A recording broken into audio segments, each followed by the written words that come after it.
नमस्कार, मैं रमाशंकर राय आप सभी का यूपीएससी हिंदी के प्लेटफॉर्म पे स्वागत करता हूं। जैसा कि आप सभी को विदित है कि यूपीएससी हिंदी प्लेटफॉर्म ने सब्जेक्ट्स थ्रू पीवाईक्यूज करके एक सीरीज लाई है आप लोगों के लिए प्रीलिम्स स्पेशल। और संदर्भ में हिस्ट्री थ्रू पीवाईक्यूज की ये दूसरी वीडियो है। इससे पहले एंशिएंट हिस्ट्री टाइमलाइन की वीडियो जा चुकी है। अगर आपने वो ना देखी हो तो वीडियो यहाँ पे पॉज करिए और वो देख के आइए, फिर यहाँ से कंटिन्यू कीजिएगा, क्योंकि इसके बाद भी जो क्वेश्चन आगे आएंगे वो सॉल्व कराने में मैं पिछले वाले टाइमलाइन मैप की सहायता लूँगा और वहाँ पे दिखाऊंगा। तो अगर आप वो नहीं देख पाएंगे तो शायद कनेक्ट ना कर पाएँ।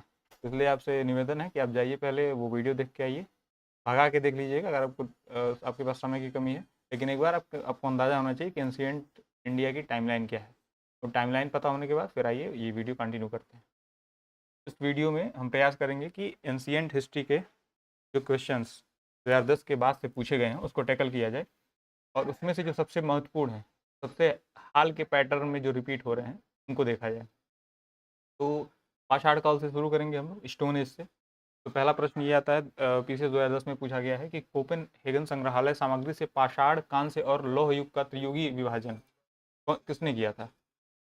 तो ये जो महाशय थे, थॉमसन महाशय ने किया था। और ये वहाँ बैठे बैठे संग्रहालय में ही बिना भारत कभी आए या बिना साइट विजिट किए, ये वहाँ संग्रहालय की वस्तुओं से इन्होंने ये सब विभाजन कर दिया था। तो इसका जो सही उत्तर होगा वो होगा थॉमसन महोदय। जो दूसरा प्रश्न है वो है पुरातात्विक स्थान और वर्तमान स्थान। तो निवासा कहाँ पे है?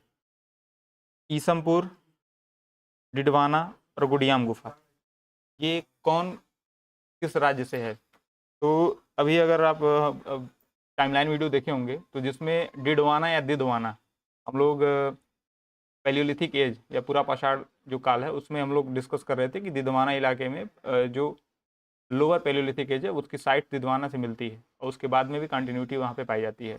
तो दिदवाना से अगर सी हम राजस्थान पे पहुँचे तो एक बार देखते हैं हम वो कर पाएंगे क्या, उसको एलिमिनेट? नहीं, दो बनते हैं। फिर दूसरा दूसरा देखते हैं, नेवासा कहाँ पे है? तो नेवासा पड़ता है आपका महाराष्ट्र में। अब एलिमिनेट हो पाएगा A3 और C1। तो A3 C1 करके ये C इसका सही आंसर हो गया। फिर अगला क्वेश्चन है कि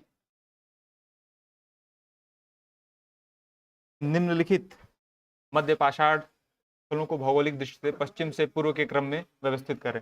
अब देखिए ये अब क्यों टाइमलाइन मैप क्यों इंपॉर्टेंट है। ये रहा आपका टाइमलाइन मैप, ठीक है। और ये मध्य मेसोलिथिक एज साइट्स हैं, ये हैं। देखिए क्वेश्चन क्या पूछ रहा है।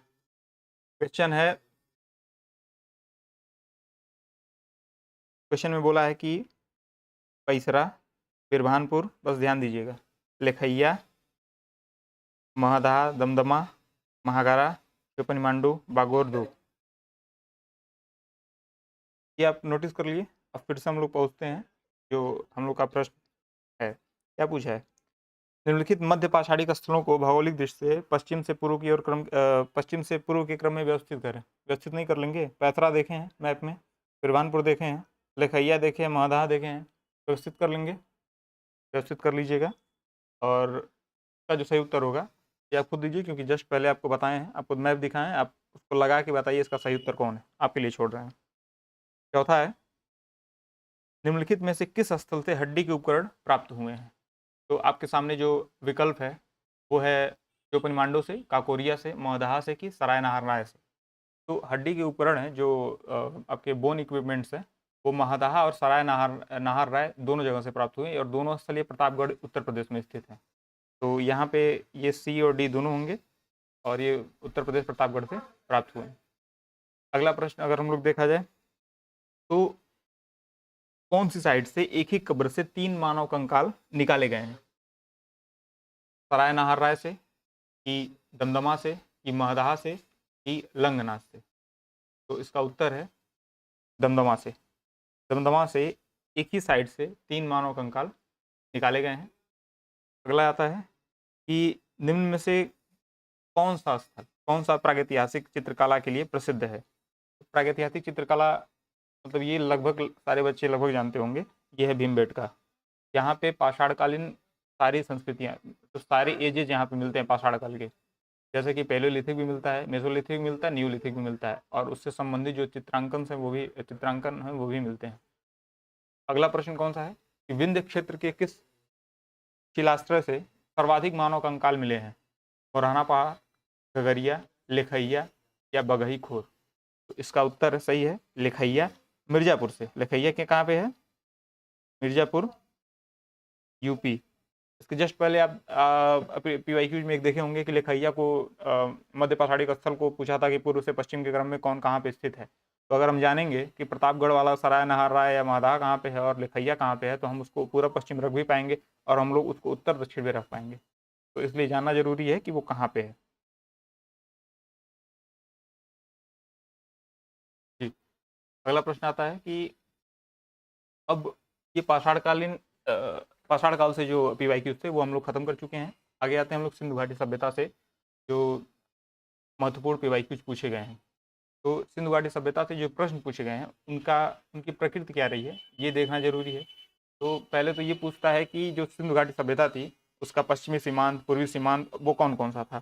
तो इसको हम एक साथ देख सकते हैं, जैसे कि जो नॉर्दर्न मोस्ट था, जो उत्तरतम सीमा थी सिंधु घाटी सभ्यता की, वो थी मांडा, कश्मीर में।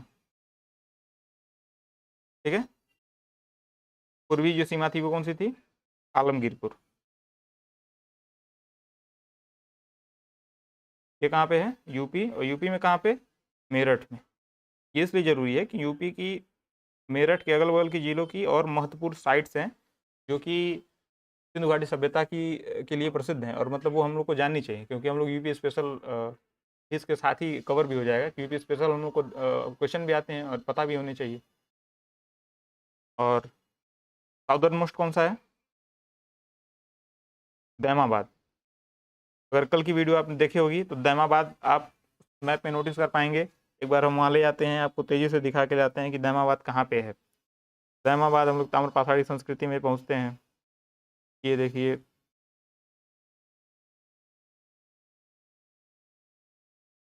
ये रहा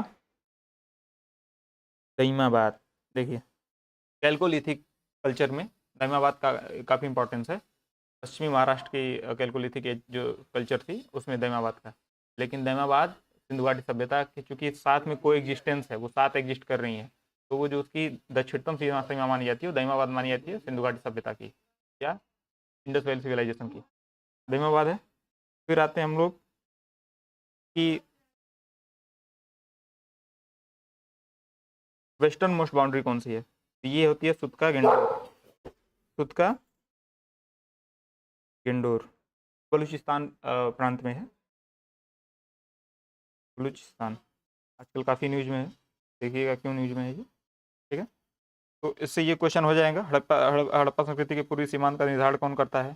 फिर अगला प्रश्न आ जाएगा आपका कि निम्नलिखित सूची में तो सुमिलित कीजिए। हड़प्पा का किसने खनन किया, हस्तिनापुर का किसने खनन किया, तक्षशिला या कौशाम्बी।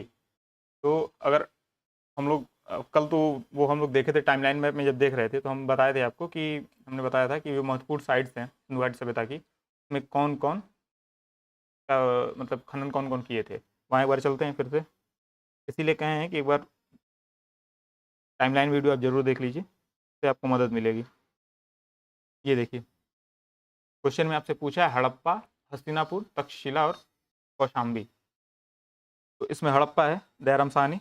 अब पहुँचते हैं वहाँ मिलाते हैं हड़प्पा को दयाराम साहनी से, A3 से। तो A3 एलिमिनेट होता है, बिल्कुल एलिमिनेट होता है, और सी ऑप्शन इसका सही हो जाता है। इससे क्या होता है सी से। तो हस्तिनापुर का किसने किया था? हस्तिनापुर का किया था बीबी लाल ने। तक्षशिला का किसने किया था? तक्षशिला का किया था जॉन मार्शल ने।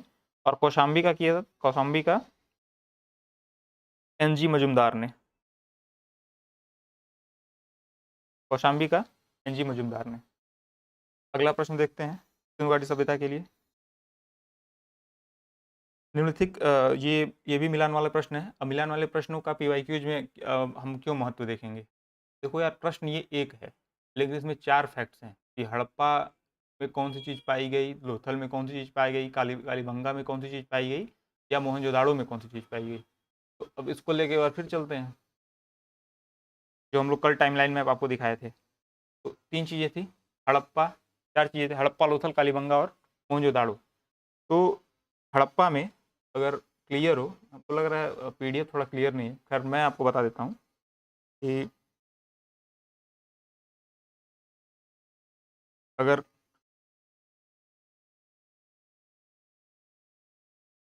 देखिए, मोहनजोदाड़ो की विशेषता क्या है कि लुप्त मोम विधि से निर्मित कांसे की नर्तकी की मूर्ति, ये कांसे की नर्तकी की मूर्ति। तो मोहनजोदाड़ो को उससे हम जोड़ देंगे। फिर लोथल को जाएंगे, लोथल कहाँ है भाई, देख लिया जाए। लोथल ये रहा, लोथल की खुदाई किसने की थी, एस आर राव ने की थी। और जो गोदीबाड़ा है, बंदरगाह, पहला पॉइंट ही है बंदरगाह या गोदीबाड़ा, तो बंदरगाह गोदीबाड़ा लोथल से जुड़ जाएगा।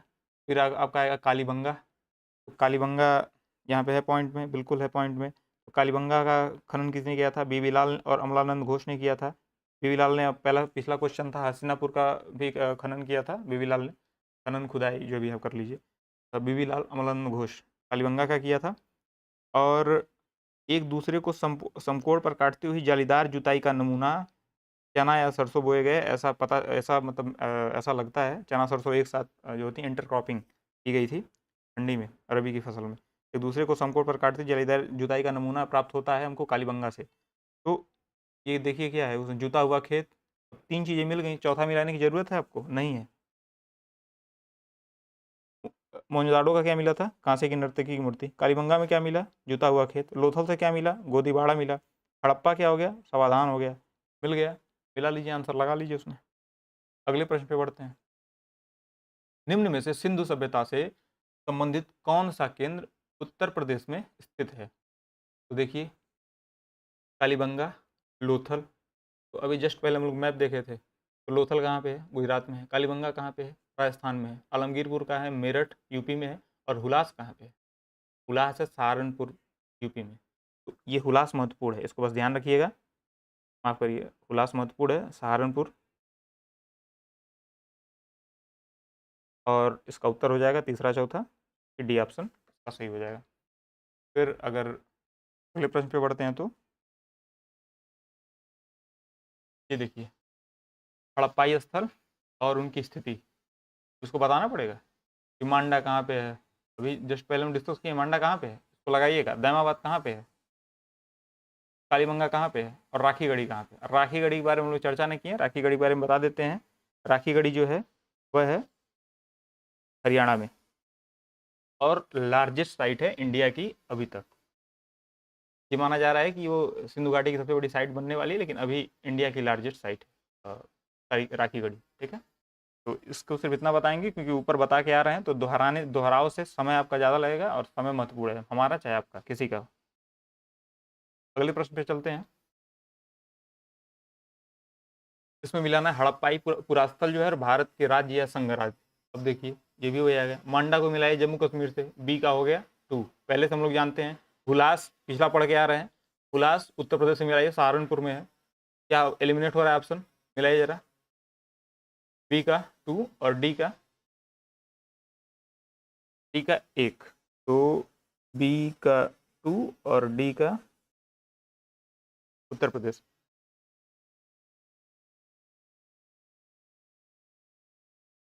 डी ऑप्शन हो जाएगा, एलिमिनेट होके आ गया। अब मिला लीजिए, बालू कहाँ पे भाई, तो ए का 3, बालू है आपका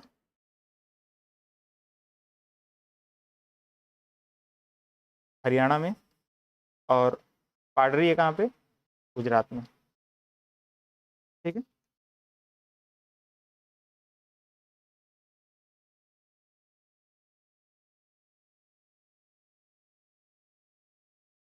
फिर आते हैं अगला प्रश्न। दधेरी एक पर्वतीय हड़प्पी पुरास्थल है, ये कहाँ पे स्थित है, ये पंजाब में है। दधेरी पंजाब में है, ये फैक्चुअल क्वेश्चन है, अब इससे ज़्यादा दधेरी का नाम हम भी नहीं सुने थे, तो ठीक है, ये पंजाब में है, ध्यान रखा जाएगा इसका। हाथी दांत का पैमाना हड़प्पी संदर्भ में मिला है, कहाँ पे, कहाँ मिला है, लोथल में मिला है। हाथी दांत का पैमाना कहाँ मिला है, लोथल में मिला है। अगला प्रश्न चलते हैं। कौन सा हड़प्पाई नगर 3 भागों में विभक्त था? ठीक है। अब फिर अपने नोट्स पे हम लोग चलते हैं, जो कल वाला हम लोग का नोट्स था, जो हम लोग देखे थे पिछली क्लास में। क्यों कह रहे हैं कि वो टाइमलाइन में इंपॉर्टेंट है, अभी फिर देखिए क्या बोले हैं। हड़प्पाई नगर 3 भागों में विभक्त था, ऐसा है ना। अब देखिए ये लाइन पढ़िए। धौलावीरा 3 भागों दुर्ग, मध्यम नगर, निचले नगर में विभाजित था, जबकि हड़प्पा की सबसे बड़ी साइट राखीगढ़ी जो है 2 ही भागों में विभक्त थी। है इसमें नोट्स में लिखा हुआ, आप वहाँ देखिए, पढ़ सकते हैं। इसके बाद उत्तर बताने की जरूरत तो नहीं पड़नी चाहिए। ठीक है। एक इसमें और फैक्ट है, वो देख लीजिए। हालांकि लोथल और सुरकोतड़ा, जो लोथल और सुरकोतड़ा में है, दुर्ग एवं नगर एक ही रक्षा प्राचीर से घिरे हुए थे। ठीक है। लेकिन कालीबंगा में 2 अलग अलग बाउंड्रीज थी। और यहाँ देखिए, निचला नगर पूर्व में होता था, गढ़ी दुर्ग पश्चिम में होती थी। अब इसमें ये था कि कालीबंगा में अलग अलग बाउंड्रीज थी दोनों की, और लोथल और सुरकोतड़ा में एक ही बाउंड्री से घिरी हुई थी। अब ये चित्रात्मक रूप से भी स्पष्ट है, आपको दिख भी रहा होगा। और अगला प्रश्न देखते हैं इसके बाद।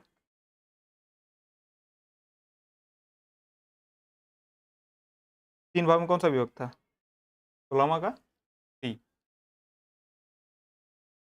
एक उन्नत जल प्रबंधन व्यवस्था का साक्ष्य प्राप्त हुआ है, कहाँ से? आलमगीरपुर से, धौलावीरा से, कालीबंगा से या लोथल से? तो ये धौलावीरा से ही है, क्योंकि यहाँ डैम या चेक डैम्स की एक सीरीज मिली है धौलावीरा से, तो इसलिए कहा जाता, माना जाता है कि यहाँ पे उन्नत, हालांकि लगभग जो भी महत्वपूर्ण साइट्स हैं हड़प्पा संस्कृति की या सिंधु घाटी संस्कृति की, सभ्यता की, उसमें जो जल प्रबंधन व्यवस्था है या जो सीवेज मैनेजमेंट है, ये काफ़ी अच्छा है। लेकिन अगर सिर्फ जल प्रबंधन की बात हो, चेक डैम या डैम बना के या सीरीज ऑफ चेक डैम बना के अलग अलग जगह पानी इकट्ठा कर, धौलावीरा उसके, ये महत्वपूर्ण है, धौलावीरा उसके लिए सही उत्तर है। फिर आते हैं अगला प्रश्न, ट्रॉमा। निम्नलिखित में से किस स्थल से द्विशव या डबल बरियल में 2 लोग एक साथ दफना दिए गए, इसका मतलब ये है, का प्रमाण मिलता है? कहाँ कहाँ से मिलता है डबल बरियल का प्रमाण? तो इसका अर्थ ये है कि इसका, इसमें जो आंसर है ये 2 सही है। क्यों? लोथल और कालीबंगा दोनों जगह से। तो लोथल से 3 डबल बैरियल साइट मिली है, 3 ऐसी जगह मिली है जहाँ 2 लोग एक साथ दफनाए गए हैं, जबकि कालीबंगा से 1 मिली है। तो इसमें लोथल और कालीबंगा दोनों होंगे, और लोथल में 3, इसमें 1 मिली है साइट ऐसे, तो मतलब सही तो दोनों हो जाएंगे। तो इसमें दोनों में से कोई लगाएगा सही होना चाहिए, या इसका क्वेश्चन निरस्त हो जाना चाहिए, जो भी इसके लिए सही हो। अगला प्रश्न क्या आता है? अगली बार हम लोग आते हैं वैदिक काल पे। हड़प्पा संस्कृति हम लोग समाप्त कर चुके हैं, अब आते हैं वैदिक काल पे। और वैदिक काल में जो पूछा जा रहा है वो क्या है कि निम्नलिखित में से वैदिक साहित्य का सही क्रम कौन सा है? वैदिक साहित्य में सही क्रम कौन सा है? तो वैदिक संहिताएं, ब्राह्मण, आरण्यक, उपनिषद, इनका क्रम कौन सा सही है? तो इसका जो सही क्रम है, सबसे पहले संहिताएं थी, संहिताएं, फिर ब्राह्मण, फिर आरण्यक, के बाद उपनिषद। तो इनका जो सही क्रम है वह वो यही है कि वैदिक संहिताएं, ब्राह्मण, आरण्यक और उपनिषद। अगला प्रश्न जाते हैं, गोपद ब्राह्मण संबंधित है। तो मुझे लगता है कि अब इसके जो मैंने बोला था कि वैल्यूएटेड मटेरियल लगा के आपको दिखाया जाएगा कुछ, मतलब महत्वपूर्ण जगहों पे, तो वो इसका टाइम है, आपको देखा जाए तो वेद से शुरू करते हैं। तो ये हम बोला था पीडीएफ स्पष्ट होगी आपके सामने। जैसे ऋग्वेद, एक वेद हो गया, 4 वेद होते हैं, ऋग्वेद, यजुर्वेद, सामवेद और अथर्ववेद।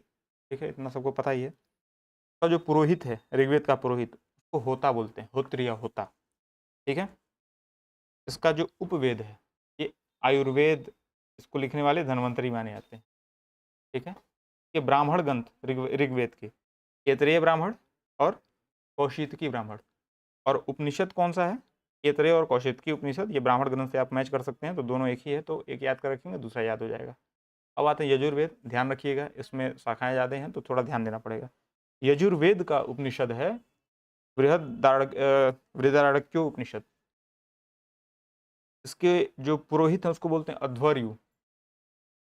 का जो उपवेद है वो धनुर्वेद, इसको लिखने वाले हैं विश्वामित्र।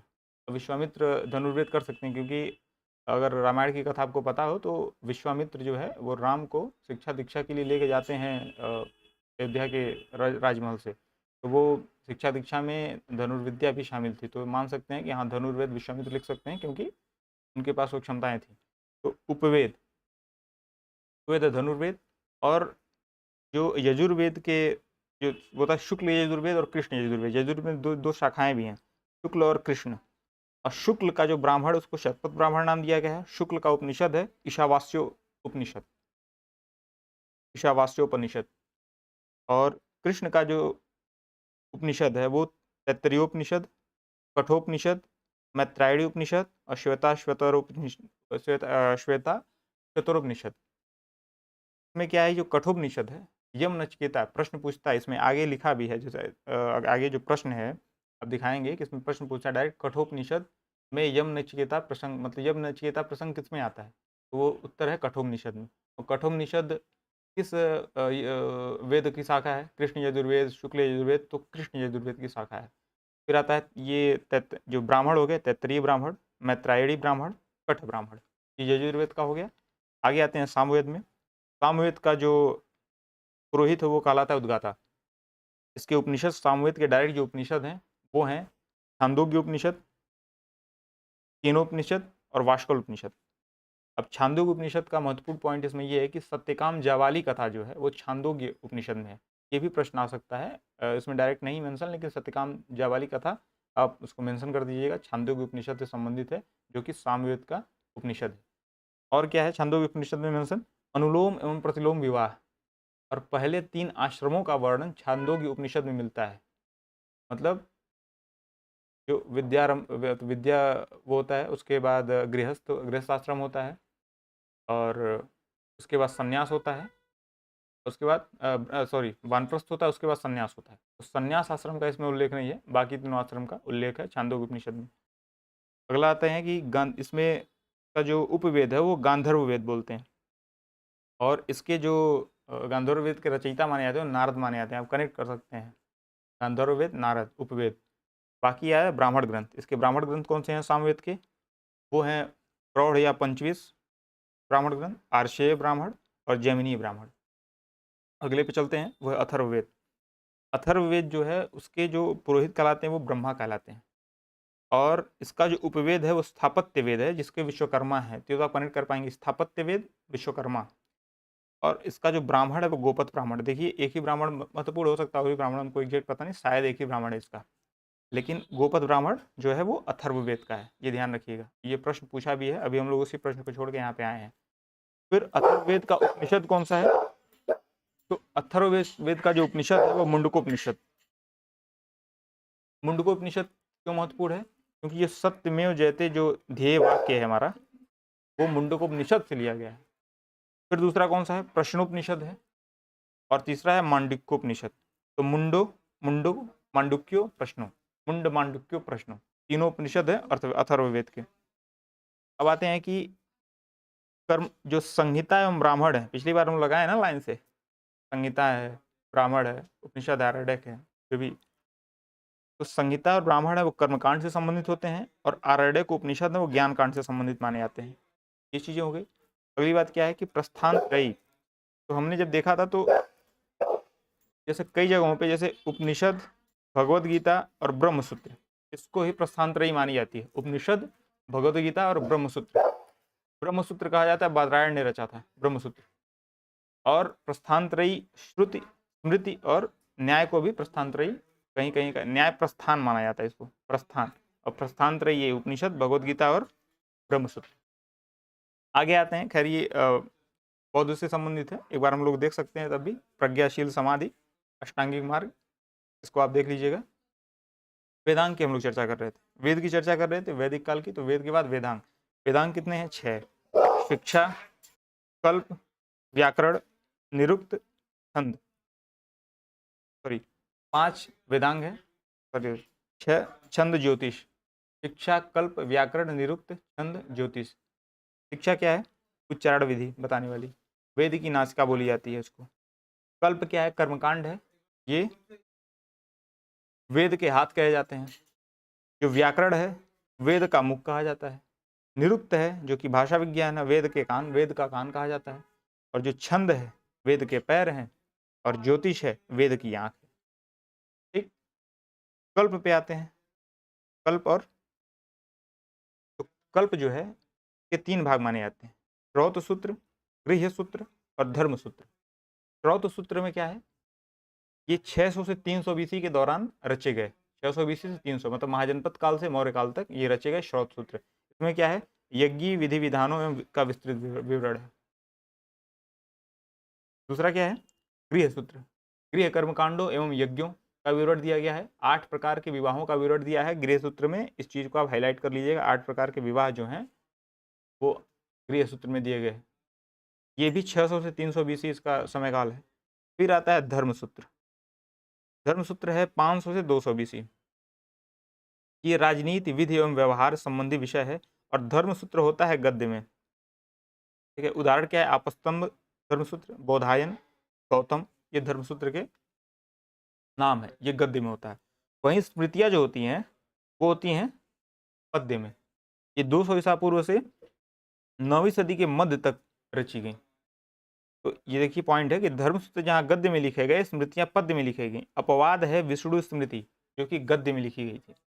उदाहरण स्मृति के कौन कौन से हैं, मनुस्मृति, याज्ञवल्क्य स्मृति, विष्णु स्मृति, नारद स्मृति। स्मृतियों में प्रथम 4 जो हैं ब्रह्म, देव, आर्ष एवं प्रजापत्य विवाह, जो प्रथम 4 विवाह हैं उन्हीं को मान्यता प्राप्त है। जबकि 8 विवाहों का जो मेंशन है वो कहाँ पे हुआ था, गृह सूत्र में हुआ था। तो ये वैल्यू एडिशन है जिसको आप देख सकते हैं। इससे आप अब चलते हैं हम लोग फिर से क्वेश्चन पे। 21वां प्रश्न था गोपद ब्राह्मण संबंधित है। पिछला आपने देखा होगा तो इससे पता होगा कहाँ से संबंधित है गोपद ब्राह्मण। फिर अगला, अध्यात्म ज्ञान के विषय में नचिकेता यम संवाद। नचिकेता यम संवाद हम लोग पीछा देखें, आप इसको लगाएंगे। सत्यमेव जयते आप इसको लगाएंगे। आगे आते हैं, वैदिक नदियाँ आधुनिक नाम।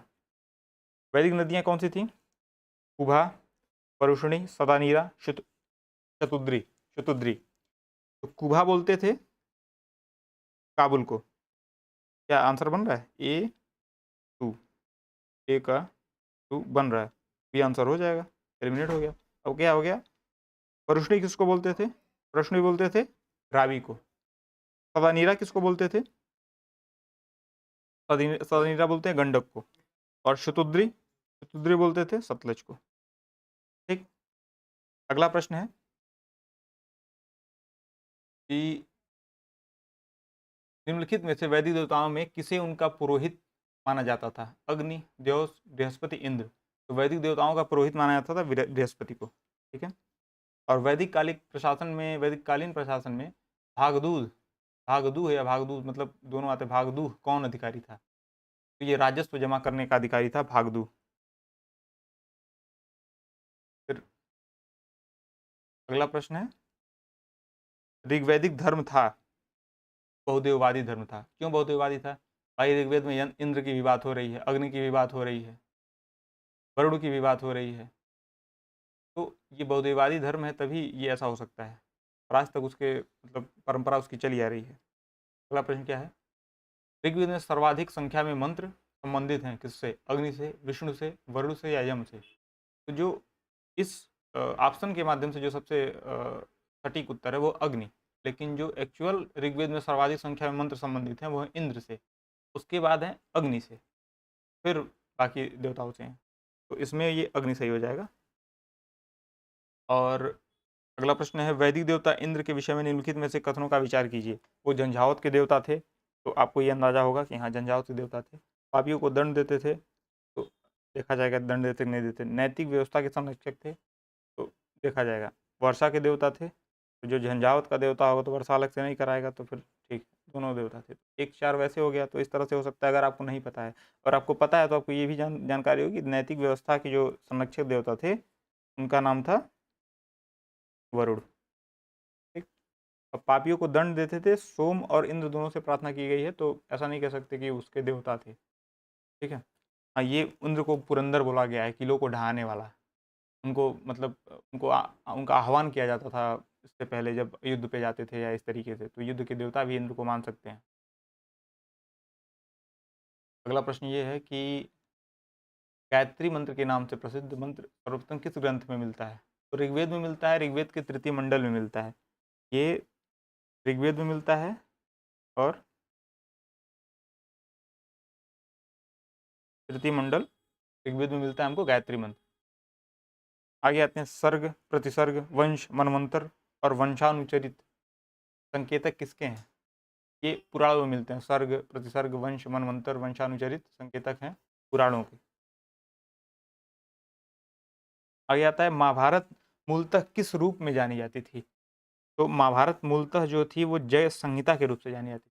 अच्छा, तो जब ये इसमें शुरुआत में थे 8800 श्लोक, तब ये थी जय संहिता। बाद में इसमें 24,000 श्लोक हो गए, तब ये कहलाई भारत। और जब इसमें 1,00,000 श्लोक हो गए, तब ये हो गई महाभारत। ठीक है, अगले प्रश्न में चलते हैं। ऋग्वैदिक काल के प्रारंभ में निम्न में से किसे महत्वपूर्ण मूल्यवान संपत्ति समझा जाता था? भूमि, गाय, स्त्रियों, जल को। तो गाय को ऋग्वेद में अघन्या कहा गया है, जिसको न मारा जाए, क्योंकि महत्वपूर्ण थी। दूध चाहे बछड़ों के लिए, दोनों के लिए, मतलब गाय रहेगी तभी संतति प्रदान करेगी और दूसरा दूध भी देगी। तो गाय को अघन्या माना गया, मूल्यवान संपत्ति भी थी गाय, और पुरोहितों को भी दान में दी जाती थी गाय। अगला प्रश्न ये है कि सुमिलित करना है सूची 1 से सूची 2 की। क्या देखा जाए कि सिंधु घाटी सभ्यता जो थी और उत्तर वैदिक कालीन समाज, ऋग्वैदिक कालीन समाज और मध्यकाल में मिडिवल जो पीरियड है, उसकी खासियत क्या थी? सिंधु घाटी सभ्यता से चलते थे। सिंधु घाटी सभ्यता क्या थी? नगरी थी। जस्ट हम लोग पढ़ के आ रहे हैं सिंधु घाटी सभ्यता, और कल के टाइमलाइन वीडियो में भी मेंशन है, तो कृपया करके एक बार देख लीजिए, आपको लाभ होगा। आगे के जो हम लोग डिस्कशन करेंगे, मैं मान के चलूँगा कि आप देख के आ रहे हैं, तो आप लेफ्ट आउट फील नहीं करेंगे, आपने देखा होगा तो सिंधु घाटी सभ्यता क्या थी? नगरीय थी। अगला क्या है? उत्तर वैदिक समाज। उत्तर वैदिक समाज क्या कृषक था, जमींदार था, चारागाह था? शुरू को छोड़ते हैं। ऋग्वैदिक समाज क्या था? अब इसमें क्या है कि ऋग्वेद पहले, ऋग्वैदिक समाज पहले आया, उत्तर वैदिक समाज बाद में आया। और जैसा कि हमको एक मोटी मोटा खाका है कि आर्य घोड़े से आए थे और पशु पालते थे, पशुपालक थे मूल रूप से। तो ऋग्वैदिक समाज जो थे वो हो जाएंगे आपके, उनकी करीबी हो जाएगी चारागाह से, क्योंकि पशुपालक थे तो चारागाह चाहिए उनको। और उत्तर वैदिक समाज, चूंकि लोहे का डिस्कवरी हो चुकी थी, टाइमलाइन वाले वीडियो में हमने डिस्कस किया है, उस टाइम पे हो चुकी थी, तो काफ़ी बड़े क्षेत्र में पेड़ काट के ज़मीन खाली की गई और कृषि स्थायी रूप से की जाने लगी। थोड़ी थोड़ी पहले भी होती थी, लेकिन कायदे से जो कृषि स्थापित हुई उत्तर वैदिक कालीन में, ये काफ़ी मतलब विस्तार पाई, कृषि ने काफ़ी विस्तार पाया। तो इस वजह से कहा जाता है कि उत्तर वैदिक जो समाज था वो कृषक समाज था। ठीक है, अब बचा क्या? मध्यकाल, मिडिवल पीरियड। तो आप जानिए, हर्ष के बाद से ही जो जमींदारी और ये फ्यूडल समाज जो है, सामंती जो समाज है, वो एक रूप लेने लगा था। तो जमींदारी जो है वो मध्यकाल की विशेषता है। तो ये मिल गया है, आप लोग इसमें टिक लगा सकते हैं, क्योंकि इसमें कौन सा सही होगा? ए का 4, बी का 3, ए का 4, बी का 3, डी सही आंसर हो जाएगा। फिर आते हैं, अगला है बौद्ध धर्म। तो बौद्ध धर्म में हम लोग पीछे ये जो अपना देखा गया अष्टांगिक मार्ग बौद्ध धर्म से संबंधित है। प्रज्ञाशील समाधि मुख्य है, जबकि अष्टांगिक मार्ग है प्रज्ञा के अंदर सम्यक दृष्टि, सम्यक संकल्प। शील क्या है? सम्यक वाक, सम्यक कर्म, सम्यक आजीविका। समाधि क्या है? सम्यक प्रयास और सम्यक स्मृति और सम्यक ध्यान। तो उसके बाद आगे बढ़ते हैं हम बौद्ध धर्म में, प्रश्न लेते हैं उसके। बुद्ध के जीवन की किस घटना को महाविनिष्क्रमण कहा जाता है? महाविनिष्क्रमण, निकलना का जो गृह त्याग है, उनका जो गृह त्याग है उसको महाविनिष्क्रमण बोलते थे। निम्नलिखित में से किस राजवंश के अभिलेख से इस परंपरा का समर्थन होता है कि लुम्बिनी शाक्यमुनि बुद्ध का जन्म स्थान थी?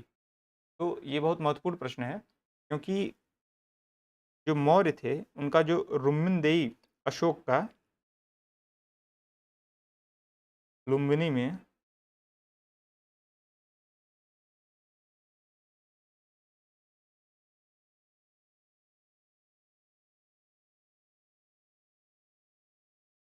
अभिलेख है, इसमें मेंशन किया गया है कि जो बुद्ध थे वो शाक्य गढ़ के शाक्य कुल के जो मुखिया थे उनके पुत्र थे। और इसमें ये भी अभिलिखित है कि वहाँ पे जब अशोक गए तो वहाँ का जो बलि कर है वो समाप्त कर दिया गया, और जो सामान्य कर है उसको 1/, या जो राजस्व है वो 1/8 कर दिया गया। तो ये अगला प्रश्न पे चलते हैं कि 37 गौतम बुद्ध द्वारा अपने धर्म में दीक्षित किया जाने वाला अंतिम व्यक्ति कौन था? तो गौतम बुद्ध अंतिम रूप से जिसको दीक्षित किए थे वो थे सुभद्र। अगला प्रश्न फिर क्या कहता है कि बुद्ध ने अपने जीवन की अंतिम वर्षा ऋतु कहाँ बिताई थी? तो ऐसा माना जाता है कि बुद्ध ने अपने जन्म की अंतिम वर्षा ऋतु वैशाली में बिताई थी। उसके बाद ये वहाँ से कुशीनारा गए, और वहीं पे कहा जाता है कि सुअर का मतलब अधपका मांस खाने से उनको तब समस्या हुई, बीमार हुए और मृत्यु को प्राप्त हो गई।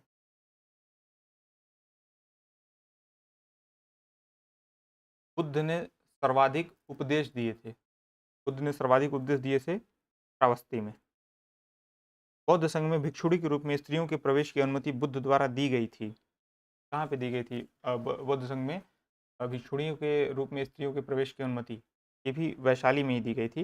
इनके जो शिष्य थे आनंद, इन्होंने उनको मनाया था कि स्त्रियों को भी आप मौका दीजिए, जबकि बुद्ध बहुत सकारात्मक नहीं थे स्त्रियों को संघ में प्रवेश देने के लिए। ऐसा उन्होंने कहा भी था कि अगर सिर्फ पुरुष रहते या स्त्रियां न होती तो बौद्ध धर्म 1000 साल चलता, अब 500 साल चलेगा, ऐसा उन्होंने कहा था। जबकि एक तरह से बुद्ध 2000 साल या 2500 साल भी आज है, तो ऐसा नहीं हो सकता। 2500 साल भी आज बना हुआ है बौद्ध धर्म।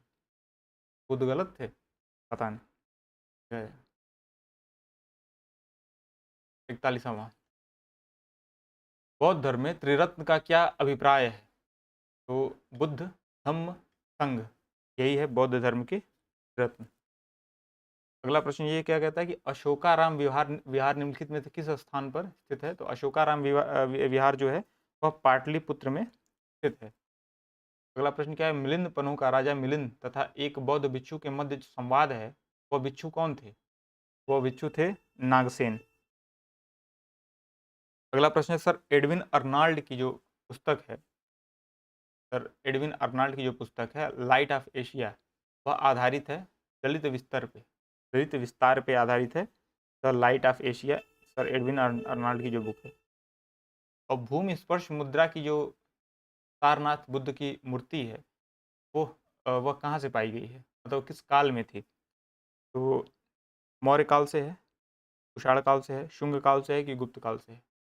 तो बेसिकली ये माना जाता है कि ये गुप्त काल से है। कहाँ से पाई गई का उत्तर ये है कि ये भूमि स्पर्श मुद्रा सारनाथ बुद्ध की मूर्ति शायद पाटलिपुत्र से प्राप्त हुई थी, गुप्तकालीन जो मूर्ति थी। अगला प्रश्न क्या है?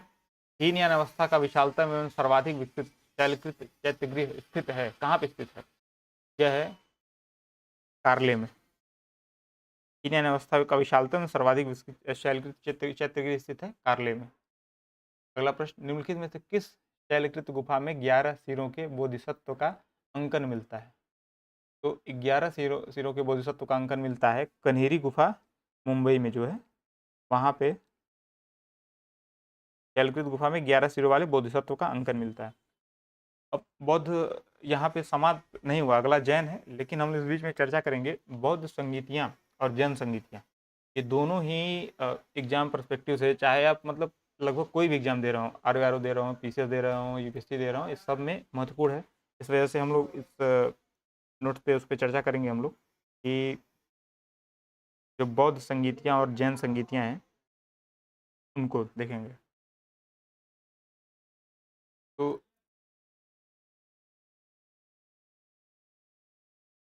जो बौद्ध संगीति है शुरू से, पहली बौद्ध संगीति कब हुई? 483 ईसा पूर्व। अध्यक्ष कौन थे इसके? महाकश्यप थे। स्थान हुआ राजगृह सप्तपर्णी गुफा। शासक था उस समय अजातशत्रु। और कार्य कौन से हुए? सुत्त पिटक, जिसको आनंद ने जिसको लिखा था या संकलित किया था, और विनय पिटक उपाली ने उसको संकलित किया था। और जो सुत्त पिटक है ये सबसे बड़ा है। अगली बौद्ध संगीति जो है वो 383 ईसा पूर्व हुई थी। अध्यक्ष थे साबकमीर। वैशाली में बालूकाराम विहार में ये आयोजित की गई थी। समय शासक था कालाशोक और जो कार्य हुए थे वो महासांघिक या सर्वास्तिवादी और स्थविर या थेरवादी परंपरा 2 भागों में ये बटे थे। जो बौद्ध अनुयायी थे ये 2 भागों में या 2 पंथ में बटे थे उस समय पे। फिर तीसरी जो बौद्ध संगीति आई वो 247 ईसा पूर्व में मुगली पुत्र शिष्य के अध्यक्षता में हुई, पाटलिपुत्र में हुई और उस समय शासक था अशोक और इस समय अभिधम्म पिटक की रचना हुई। तो देखिए सुत्त पिटक और विनय पिटक जहाँ रचे जाते हैं पहली बौद्ध संगीति के दौरान, वहीं लगभग 500 है और लगभग 250 मतलब लगभग 250 साल बाद अभिधम्म पिटक रचा जा रहा है। फिर पहली सदी ईस्वी में होती है वसुमित्र एवं अश्वघोष वसुमित्र अध्यक्ष अश्वघोष उपाध्यक्ष की अध्यक्षता में कुंडलवन कश्मीर में कनिष्क शासक था। चौथी संगीति आयोजित की गई थी और विभाष शास्त्र ग्रंथ रचा गया जिसकी रचना वसुमित्र ने की थी।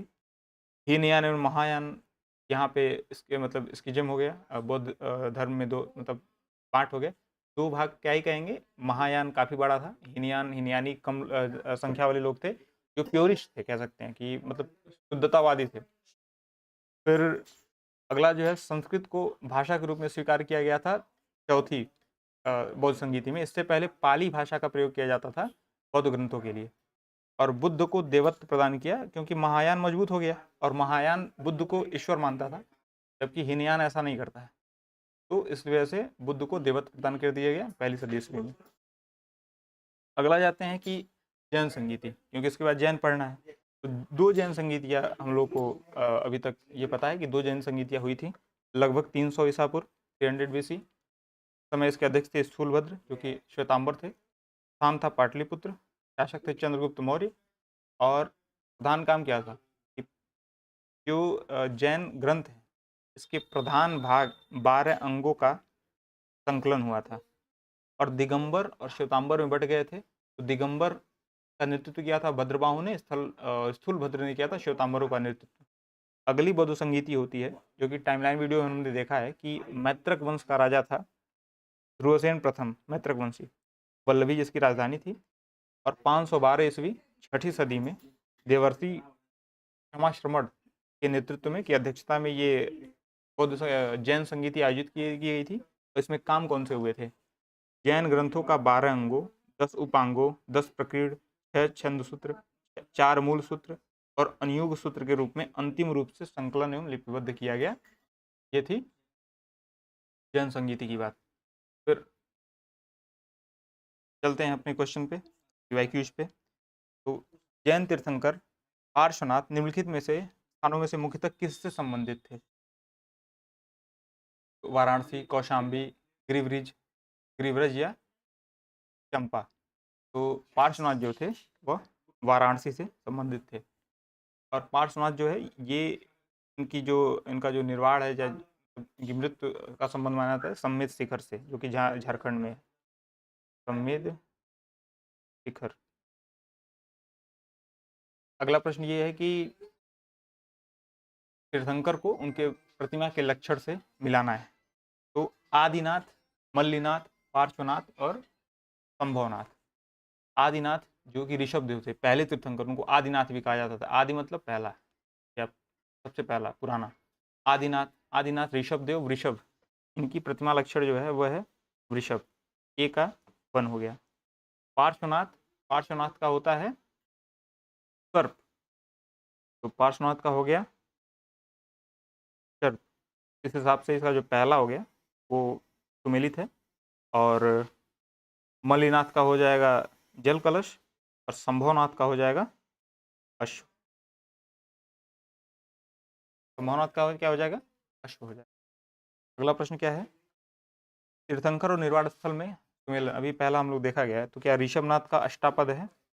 वाशुपु जी का सम्मेद शिखर, तो हम लोग पीछे देखे हैं कि पार्श्वनाथ का सम्मेद शिखर था, ये गलत है। और ऋषभनाथ का अष्टापद ये सही है।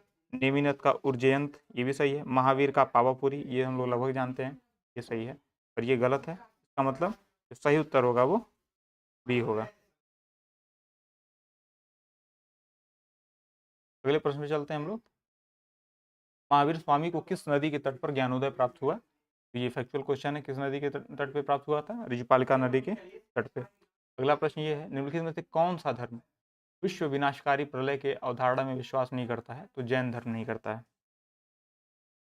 अगला प्रश्न चलते हैं कि ये अलग अलग सिद्धांत दिया गया है, आजीवक, शून्यवाद, पाशुपत या जैन। इसके आचार्य कौन कौन थे? चलिए देखते हैं। मखली गोसाल, गोसाल या मखली गोसाल, ये किसके थे? आजीवक के थे। भद्रबाहु किसके थे? अभी जस्ट हम लोग पीछे देखे हैं, ये कौन थे? जैन थे। नागार्जुन किसने थे? ये शून्यवाद दिए थे, आपको ध्यान होगा। और लकुलीश ये पाशुपत संप्रदाय के संस्थापक माने जाते हैं, बड़े आचार्य। अगला प्रश्न देखा जाए, द्वितीय नगरीकरण का दौर, वैदिक काल खत्म होता है, बौद्ध जैन धर्मों का उदय होता है, उसके बाद द्वितीय नगरीकरण या महाजनपद जनपद आते हैं। तो महाजनपद जो हैं, इनमें किस बौद्ध ग्रंथ में सूचना मिलती है कि 6ठी शताब्दी ईसा पूर्व में 16 महाजनपदों का वर्णन जिसमें किया गया है? तो कौन सा ग्रंथ है जिसमें उसकी सूचना मिलती है? तो अंगुत्तर निकाय नामक बौद्ध ग्रंथ है, जिसमें हमको ये सूचना मिलती है कि 16, जिसमें लिखा गया है कि 16 महाजनपद अवस्थित थे उस समय में। देखिए ये पीछे का क्वेश्चन 2021 का, कि प्राचीनतम 16 महाजनपद में कुल कितने महाजनपद यूपी में थे? यूपी में 8 महाजनपद थे। कैसे पता चलेगा? तो ये भी पता चलेगा हम लोग टाइमलाइन मैप वीडियो से। टाइमलाइन के मैप वीडियो जो है उसमें हम लोग जाएंगे, महाजनपद वाला देखेंगे। ये रहा महाजनपदा वाला। अब देखा जाए लगभग लगभग कितने हैं इसमें। मल्ल, जो मल्ल है, मल्ल महाजनपद वो यूपी में है। काशी 2, केदी 3, वत्स 4, कोसला 5, पांचाल 6, सुरसेन 8, सुरसेन 7 और कुरु 8। तो कुरु, सुरसेन, पांचाल, कोसला, वत्स, चेदी, काशी और मल्ल, ये 8 महाजनपद जो हैं, अगर इसको हाईलाइट कर दें, ये देखिए यूपी का मैप ही लगने लगा। ये थोड़ा सा अगर इसको ऐसे ऐसे कर दिया जाए, ये 8 महाजनपद जो हैं ये थे यूपी में। चलिए चलते हैं फिर वापस। निम्नलिखित में से कौन सा सही सुमेलित नहीं है? राजधानी वाला, वहाँ जाइए और देखिए, हमने सारे महाजनपदों की राजधानी के साथ उसको बताया था, उसमें कौन किसकी राजधानी है। अंग की चंपा है, कौशल का अहिछत्र है, मत्स्य का विराटनगर है, वत्स कौशाम्बी है। कौन सा सुमेलित नहीं है? सॉरी माफ़ कीजिएगा, पांचाल का अहिछत्र है। कौशल, कौशल का नहीं, कौशल का है आपकी साकेत है कौशल का। तो इसका जो सही उत्तर हो जाएगा वो होगा कौशल अहिछत्र। कौशल का नहीं, पांचाल की अहिछत्र जो बरेली में है, वो पांचाल की राजधानी है, न कि कौशल की। मिलित नहीं है, अर्थात ये गलत है, बी सही आंसर हो जाएगा। फिर है 6ठी शताब्दी ईसा पूर्व का मत्स्य महाजनपद स्थित था। कहाँ पे स्थित था भाई? 6ठी शताब्दी ईसा पूर्व का मत्स्य महाजनपद स्थित था पश्चिमी उत्तर प्रदेश में, बुंदेलखंड में, राजस्थान में और रुहेलखंड में। कहाँ स्थित था? तो हम लोग जस्ट इसके पहले में देखे हैं कि मत्स्य को यूपी में शामिल नहीं किए हैं, पश्चिमी उत्तर प्रदेश में नहीं था। पश्चिमी उत्तर प्रदेश में तो सूरसेन था ना पश्चिमी में, और कुरु था, और पश्चिम की तरफ देखा जाएगा तो मत्स्य उसमें शामिल नहीं होगा। अब देखते हैं मत्स्य महाजनपद स्थित कहाँ है? राजस्थान में है, पूर्वी राजस्थान में स्थित है मत्स्य महाजनपद। फिर आते हैं अगले 59वें प्रश्न पे, महाजनपद और राजधानी से मिलाइए। तो ये बिल्कुल आप मिलाएंगे, क्योंकि सारी राजधानी का डिस्कशन कर दिया गया है, मैप में दिखाया भी गया है। तो बताइए मत्स्य का कौन सा है? अभी इसी से आप पता कर लेंगे। 3 इसमें दिया है ना, मत्स्य विराटनगर, वत्स कौशाम्बी, अंग चंपा, ये तो सही है क्योंकि ये गलत था, लगाइए उसको। मत्स्य का कौन सा हो जाएगा? ए का 3 आंसर आ रहा है? नहीं आ रहा है, 2 दिया हुआ है। फिर कुरु का कौन सा हो जाएगा? कुरु का इंद्रप्रस्थ, डी का 4 आंसर आ रहा है, आ गया, ये आंसर हो गया। आगे बढ़ते हैं। मौर्य साम्राज्य। अब मौर्य महाजनपदों में जब मौर्य प्रबल होके उभरे। मौर्य का मतलब ये है कि जब मगध जो महाजनपद था वो बाकियों से प्रबल होकर उभरा धीरे धीरे, तो मौर्य साम्राज्य की स्थापना हुई। और उससे जो PYQ के प्रश्न आए हैं उनको हम लोग टिकल करेंगे अब। निम्नलिखित में से कौन सिकंदर के साथ भारत में नहीं आया था? कौन नहीं आया था? नियार्कस, आनेसिक्रिटिस, डाइमेकस या अरिस्टोब्यूलस? में कौन आया नहीं था? तो अगर हम लोग को कायदे से याद होगा तो डाइमेकस जो है वह बिंदुसार के समय में आया था। किसके समय में? बिंदुसार अशोक के पिता थे।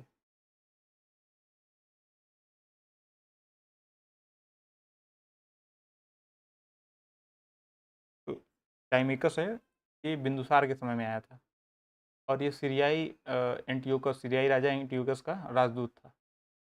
तो डाइमेकस को छोड़ के नियार्कस भी आया था सिकंदर के साथ, आनेसिक्रिटिस भी आया था, अरिस्टोबुलस भी आया था। तो इसी वजह से PYQ क्यों इंपॉर्टेंट है। यहाँ सिर्फ डाइमेकस महत्वपूर्ण नहीं है, यहाँ नियार्कस को आपको ध्यान रखना है, आनेसिक्रिटिस को भी ध्यान रखना है, अरिस्टोबुलस को भी ध्यान रखना है, क्योंकि इस तरह से किसी प्रश्न में वो डाल देगा। फिर आते हैं निम्नलिखित में से राज्य के सप्तांग सिद्धांत के अनुसार राज्य का 7वां अंग कौन सा था? तो सप्तांग, यहाँ सप्तांग सिद्धांत किसका था और इसके बाकी अंग कौन कौन से हैं, तो हम लोग चर्चा करेंगे अपने वैल्यूडेट पोर्शन पे। तो इसको अभी छोड़ देते हैं या अभी चर्चा ही कर लेते हैं? चलिए चर्चा कर लीजिए सप्तांग सिद्धांत की।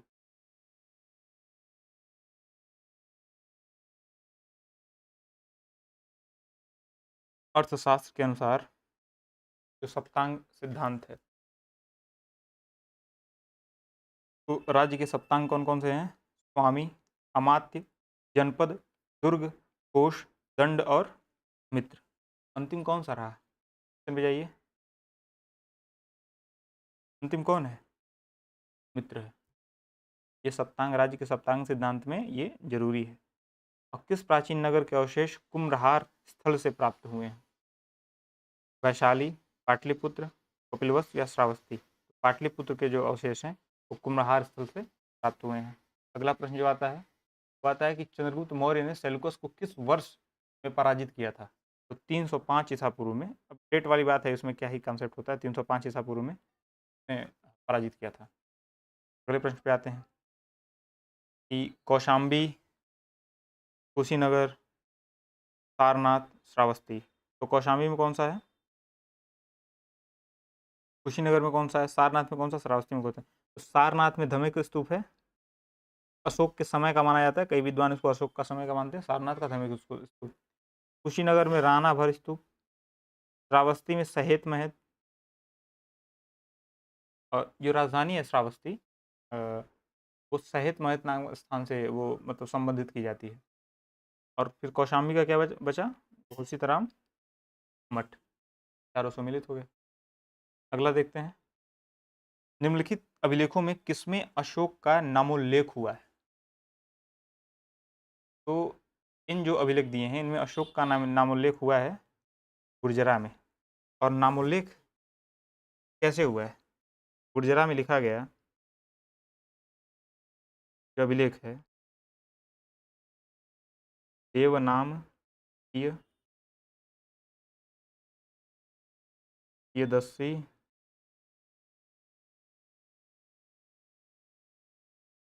अशोक राजा, ये यहाँ लिखा गया है। मास्की में लिखा गया है देवनाम प्रिय अशोक। ठीक है। तो इन अभिलेखों में इसमें अशोक का नाम उल्लेख हुआ है, तो वह है गुर्जरा में। गुर्जरा कहाँ पड़ता है? MP में पड़ता है। गुर्जरा MP में पड़ता है। अगवा क्या है? कलिंग युद्ध का विवरण। कलिंग युद्ध का विवरण हमें ज्ञात होता है कहाँ से? 13वें शिलालेख से, रुम्मदेय स्तंभलेख से, हेनसांग के विवरण द्वारा, या प्रथम लघु शिलालेख से। तो 13वें शिलालेख जो है उससे हमको कलिंग युद्ध का वर्णन मिलता है। अगला कौन सा हुआ? निम्नलिखित में से अशोक का कौन सा शिलालेख धार्मिक संश्लेषण या समन्वय की बात करता है? तो अशोक का जो 12वां शिलालेख है, अभी हम लोग इस पे देखेंगे भी, तो अपना वैल्यूडेड मटेरियल इसमें देखेंगे अशोक के किन किन शिलालेखों में मतलब ऐसी बातें हुई हैं, मतलब महत्वपूर्ण बातें कौन कौन सी थी, ये शिलालेखों की चर्चा अभी हम लोग करेंगे। 12वां शिलालेख है। फिर 68वां है कि टालमी फिलाडेल्फस या तुर्मै, जिसके साथ अशोक राजनय संबंध था, और कहाँ का शासक था। तो टालमी फिलाडेल्फस था मिस्र का शासक। अगला प्रश्न ये है कि निम्नलिखित में किस स्रोत में उल्लिखित है कि प्राचीन भारत में दास्ता नहीं थी। मेगस्थनीज की इंडिका में उल्लेख है कि प्राचीन भारत में दास्ता नहीं थी। अब इसको भी अपने वैल्यूडेड मटेरियल से इनरिच कर देते हैं। कैसे इनरिच करेंगे आइए देखते हैं। मेगस्थनीज की इंडिका में भारत के समाज के 7 वर्गों की चर्चा की गई है। ठीक है, एक दार्शनिक है, एक किसान है, अहिर या पशुपालक है तीसरा, चौथा है कारीगर शिल्पी या व्यापारी, पांचवा वर्ग है सैनिक या योद्धा, छठा है निरीक्षक, सातवां है पार्षद या सभासद। ये 7 वर्ग हो गए। मेगस्थनीज की इंडिका में ही कहा गया है कि दास प्रथा नहीं थी यहाँ पे, और 5-5 सदस्यों वाली 6 समितियों द्वारा पाटलिपुत्र का प्रशासन संचालित होता था। कुछ अधिकारी के नाम जो कि आगे आएगा भी। एग्रोनोमोई मार्ग निर्माण का अधिकारी था, और एस्टिनोमोई नगर प्रशासन का अधिकारी था। एस्टिनोमोई एडमिनिस्ट्रेटर से आप हल्का सा मतलब एडमिनिस्ट्रेटर यस्ट, और एस्टिनोमोई मतलब एक हल्का सा अंदाजा लगा सकते हैं। एस्टिनोमोई एडमिनिस्ट्रेटर नगर प्रशासन से इसका ताल्लुक था।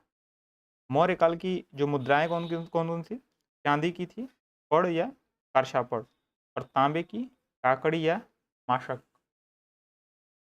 में आगे आते हैं। नगद आय को मौर्य काल में हिरड्य बोला जाता था, और अनाज के रूप में जो आय होती थी वो मेय कहलाती थी। और सोने को भी हिरड्य बोलते हैं। नगद आय महत्वपूर्ण थी, इस वजह से नगद आय को मौर्य समय में हिरड्य बोलते थे। इसमें देखिए कि अभी हम लोग अभिलेख की हम लोग बात किए थे कि किसमें अशोक का नाम उल्लिखित है। तो अशोक के मास्की जो कि रायपुर कर्नाटक में है, गुर्जरा दतिया एमपी में है, निट्ठर एवं गोलम बेलारी कर्नाटक के शिलालेखों में अशोक का नाम प्रियदर्शी उपाधि सहित उल्लिखित है। प्रियदर्शी भी उल्लिखित है और अशोक भी उल्लिखित है। अशोक जो था वो बराबर पहाड़ियाँ 4 गुफाएं में मतलब वो दान किया था। जो दशरथ थे अशोक के पुत्र, वो नागार्जुनी पहाड़ियों में 3 गुफाओं को दान दान किए थे। इसमें कौन कौन अशोक की जो बराबर पहाड़ियों पे 4 गुफाएं थी कौन सी थी, कर्ण चौपड़, सुदामा, लोमेश ऋषि और विश्व झोपड़ी। जबकि दशरथ की जो गुफाएं थी वो गोपी, पाहिक, पड़िथिका, ये तीनों थी। आगे चलते हैं। मौर्य काल की गुप्तचर प्रणाली जो थी वो संस्था स्थिर या संचार भ्रमणशील, 2 प्रकार की थी। संस्था स्थिर या संचार भ्रमणशील। वार्ता जो थी वृत्ति एवं जीविका के साधन जो हैं, जैसे उसको वार्ता कहते हैं। कृषि, पशुपालन, व्यापार, वाणिज्य को सम्मिलित रूप से वार्ता कहते हैं। दुर्ग क्या था, नगरों से जो आय होती थी उसको दुर्ग बोलते थे। राष्ट्र क्या था, जो जनपदों से आय होती थी उन्हें राष्ट्र कहते थे। उदत भाग क्या था, पानी की सुविधा हेतु जो कर था उसको उदत भाग कहते थे। ब्रज क्या था, ब्रज तो आप इससे कनेक्ट कर पाएंगे, ब्रज में कृष्ण चराते थे पशुओं को, तो पशुओं से प्राप्त जो कर था वो ब्रज था। और प्रणय कर क्या था, प्रणय सिर्फ विवाह नहीं है, प्रणय क्या है, समझा बुझा कर या जोर जबरदस्ती करके या लालच देके लिया जाने वाला कर जो था वो प्रणय कर कहलाता है। सेतु क्या है, फल, शाक, उद्यान से प्राप्त कर है, वह है सेतु। अब हम लोग फिर से क्वेश्चन पे चलते हैं। मौर्य काल में सीता से तात्पर्य क्या था, राजकीय भूमि से जो प्राप्त आई थी वो थी सीता। कौन मौर्यकालीन अधिकारी तौल माप का प्रभारी था, पौतवाध्यक्ष जो था वो तौल माप का प्रभारी था। ठीक है, अगला चलते हैं। एग्रोनोमोई, एग्रोनोमोई क्या अभी देखे हैं, मार्ग निर्माण। एस्टिनोमोई नगर प्रशासन, पौतवाध्यक्ष तौल माप। अगला प्रश्न, बराबर पहाड़ी की गुफाओं के विषय में निम्न में से कौन सा एक सही नहीं है। बराबर पहाड़ी पर कुल 4 गुफाएं हैं। 3 गुफाओं की दीवार पर अशोक के अभिलेख उत्कीर्ण हैं। ये अभिलेख इन गुफाओं को आजीविकों को समर्पित होने का उल्लेख करते हैं। और चौथा, ये अभिलेख ईसा पूर्व 6ठी सदी, 6ठी सदी का कोई सवाल नहीं उठाया। जब अशोक 3री सदी का है तो 6ठी सदी में कैसे वो गुफाएं बनाएगा। तो चौथा गलत है, बाकी सब सही है। ठीक है, अब आते हैं हम लोग मौर्योत्तर काल पे। अशोक के साथ एक और ये मटेरियल है साथ में, उसका जो वैल्यूडेड मटेरियल है कि जो मगध में वंश थे तो हर्यंक वंश रहा है, जिसमें बिंबिसार, अजातशत्रु, उदयन जैसे राजा हुए हैं। उदयन ने राजधानी राजगृह से पाटलिपुत्र को स्थानांतरित की। उसके बाद शिशुनाग वंश आया। शिशुनाग वंश का राजा जो शिशुनाग था, शिशुनाग ने पाटलिपुत्र से राजधानी वैशाली कर दी। और जो कालाशोक जो शिशुनाग के बाद राजा हुआ, जिसके समय में द्वितीय बौद्ध संगीति भी हुई, उसने वैशाली से पाटलिपुत्र राजधानी की पुनः। और लेकिन वैशाली में ही द्वितीय बौद्ध संगीति हुई थी, ये ध्यान रखिएगा। फिर नंदवंश आया। नंदवंश में महापद्मनंद, फिर उसी क्रम में घनानंद आए। हाइडेस्पिज या झेलम का युद्ध था, सिकंदर वर्सेस पोरस, वो घनानंद के समय में ही लड़ा गया था। ठीक है, ये ध्यान रखना है। तो हाइडेस्पिज या झेलम का युद्ध था, सिकंदर वर्सेस पोरस का, वो घनानंद उस समय मगध के राजा हुआ करते थे। आगे मौर्य साम्राज्य आता, फिर चंद्रगुप्त मौर्य हुए, बिंदुसार हुए, फिर अशोक हुए, फिर दशरथ एवं उत्तरवर्ती मौर्य हुए। इसी दौर में सबसे महत्वपूर्ण चीज़ है वो है कि ये जो विदेशी आक्रमणकारी थे वो कब आए, किस क्रम में आए। तो देखेंगे इंडो ग्रीक साम्राज्य की स्थापना 182 बीसी में डेमेट्रियस द्वारा की गई थी। ठीक है, 182 बीसी में हो गई थी। और 166 से 150 बीसी में मिनांडर का शासन देखा जा रहा है, ये भी इंडो ग्रीक था। और इसी यूक्रेटाइडिस वंश का राजा था एंटियालकिट्स। क्या नाम था उसका? एंटियालकिट्स। उसी ने भागभद्र के दरबार में अपना एक दूत भेजा था जिसका नाम था हेलियोडोरस। और उसी हेलियोडोरस ने विदिशा में अपना विष्णु स्तंभ स्थापित किया और खुद को भागवत बताया, परम परम भागवत नहीं, भागवत बताया कि वो मतलब भागवत धर्म का पालन करता है। तो हम ये मान सकते हैं कि इंडो ग्रीक सबसे पहले आए। फिर आते हैं शक। 141 बीसी में बैक्ट्रिया जीता अफगानिस्तान के आसपास। बैक्ट्रिया जीतने के बाद 94 बीसी में तक्षशिला में माउज नाम का शक शासन कर रहा है। तो द्वितीय क्रम में ये आते हैं। उसके बाद आते हैं पहलव या पर्थियन, ये ईरानी है, तो पहलव या पर्थियन बोलते हैं। गुंडो फर्निस 20 ईस्वी में है, फिर 46 ईस्वी तक इसका शासन देखा जा रहा है तक्षशिला में। और सेंट थॉमस भारत आए थे गुंडो फर्निस के टाइम में। उसके बाद आते हैं कुषाण या यूची 45 सी या 45 ईस्वी में कुजूल कडफिसेस के अंतर्गत कुषाण एम्पायर स्थापित हुआ। उसके बाद विम कडफिसेस आया और कनिष्क 78 ईस्वी में शक संवत चलाता है। और यहाँ से आप देखिए कि इसी क्रम में शुंग वंश के बाद कण्व और कण्व वंश के साथ ही सातवाहन वंश भी आ रहे हैं। अब चलते हैं फिर से क्यूज पे। मौर्योत्तर काल, प्राचीन काल के मौर्योत्तर काल का एक बार हम लोग देख लेते हैं मैप, क्या क्या है मौर्योत्तर काल में, कौन कौन है मौर्योत्तर काल में। तो ये रहा मौर्योत्तर काल 220 से 300 एडी। कौन कौन है अभी हम लोग देख के, इंडो ग्रीक, शक, पर्थियन, कुषाण, ये कहाँ कहाँ पे थे। शुंग हम लोग देख के आए, भागभद्र के दरबार में हेलियोडोरस आया था जो कि इंडो ग्रीक एंटियालकिड्स का दूत था। ठीक है, सातवाहन उस टाइम में थे, चेदी थे, चोल थे, पांड्या थे, चेर थे, अर्जुनायन थे। ठीक, इनका क्रम हम देख ही रहे हैं। अब चलते हैं फिर से क्वेश्चन पे। प्राचीन काल के भारत पर आक्रमणों के संबंध में इनका सही एक क्रम कौन सा है? तो लास्ट में कौन सा था? कुषाण, यूनानी। तो सीधी बात है, इसका कौन सा हो जाएगा? चौथारों का कौन सा हो जाएगा?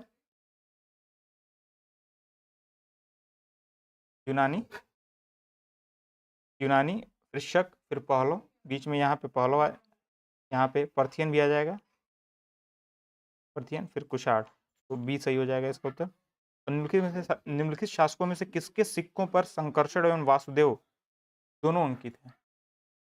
तो जो अगाथोक्लीज है, अगाथोक्लीज, इसके सिक्कों पे संकर्षण और वासुदेव दोनों अंकित हैं।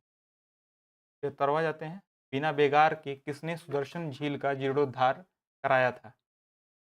चंद्रगुप्त मौर्य, अशोक, बिंदुसार या रुद्रदामन प्रथम?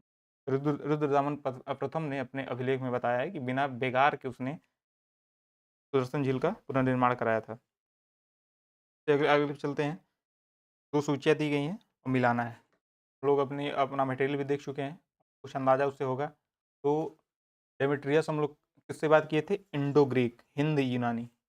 रुद्रदमन अभी जस्ट हम लोग बात किए, कौन था वो? शक था। क्या था? शक। गुंडो फर्नीच की बात किए थे, कौन था वो? पता? पहलव। भीम कौन है? कुषाण है। मिलाना है इसमें? नहीं मिलाना। 2017 का प्रश्न है और हो गया ये।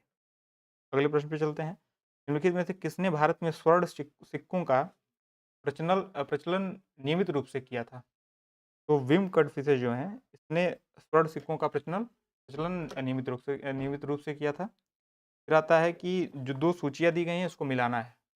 कुषाण राजवंश, गुप्त, सातवाहन या कलचुरी। तो कुषाण में स्वर्ण एवं ताम्र की सिक्के थे, गुप्त में स्वर्ण एवं रजत के थे, सातवाहन में स्वर्ण दिया है और कलचुरी में स्वर्ण, रजत, ताम्र दिया है।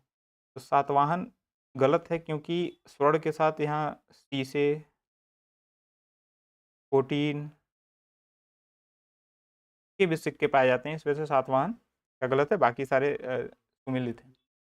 अगला प्रश्न चलते, कनिष्क के सारनाथ बौद्ध प्रतिमा अभिलेख की तिथि क्या है? तो कनिष्क के सारनाथ बौद्ध प्रतिमा अभिलेख की तिथि है 78 ईस्वी में शक संवत बना, फिर 3 वर्ष बाद का अभिलेख है सारनाथ वाला, सारनाथ बौद्ध प्रतिमा।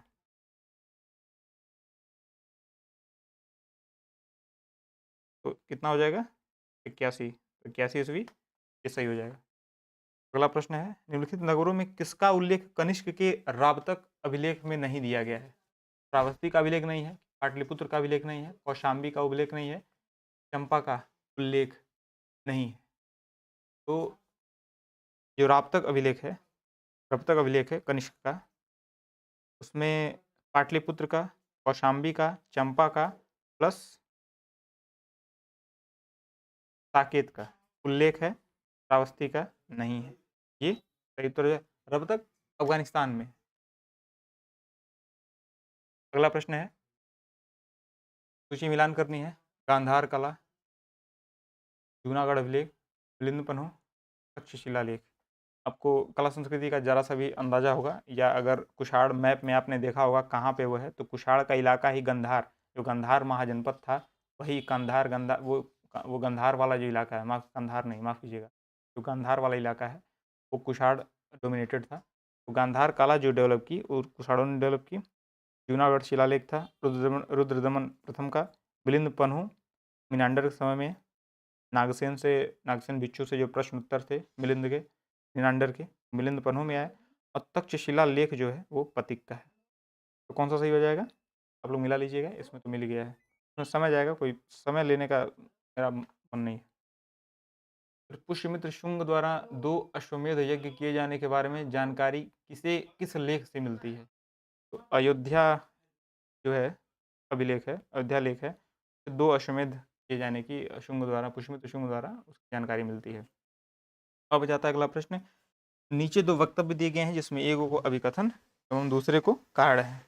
तो सातवाहन काल में संस्कृत के साथ प्राकृत एवं अन्य लोक भाषाओं का विकास हुआ, ये अभिकथन है, क्योंकि सातवाहन राजाओं ने साहित्य रचना के लिए संस्कृत एवं अन्य लोक भाषाओं को अपनाया।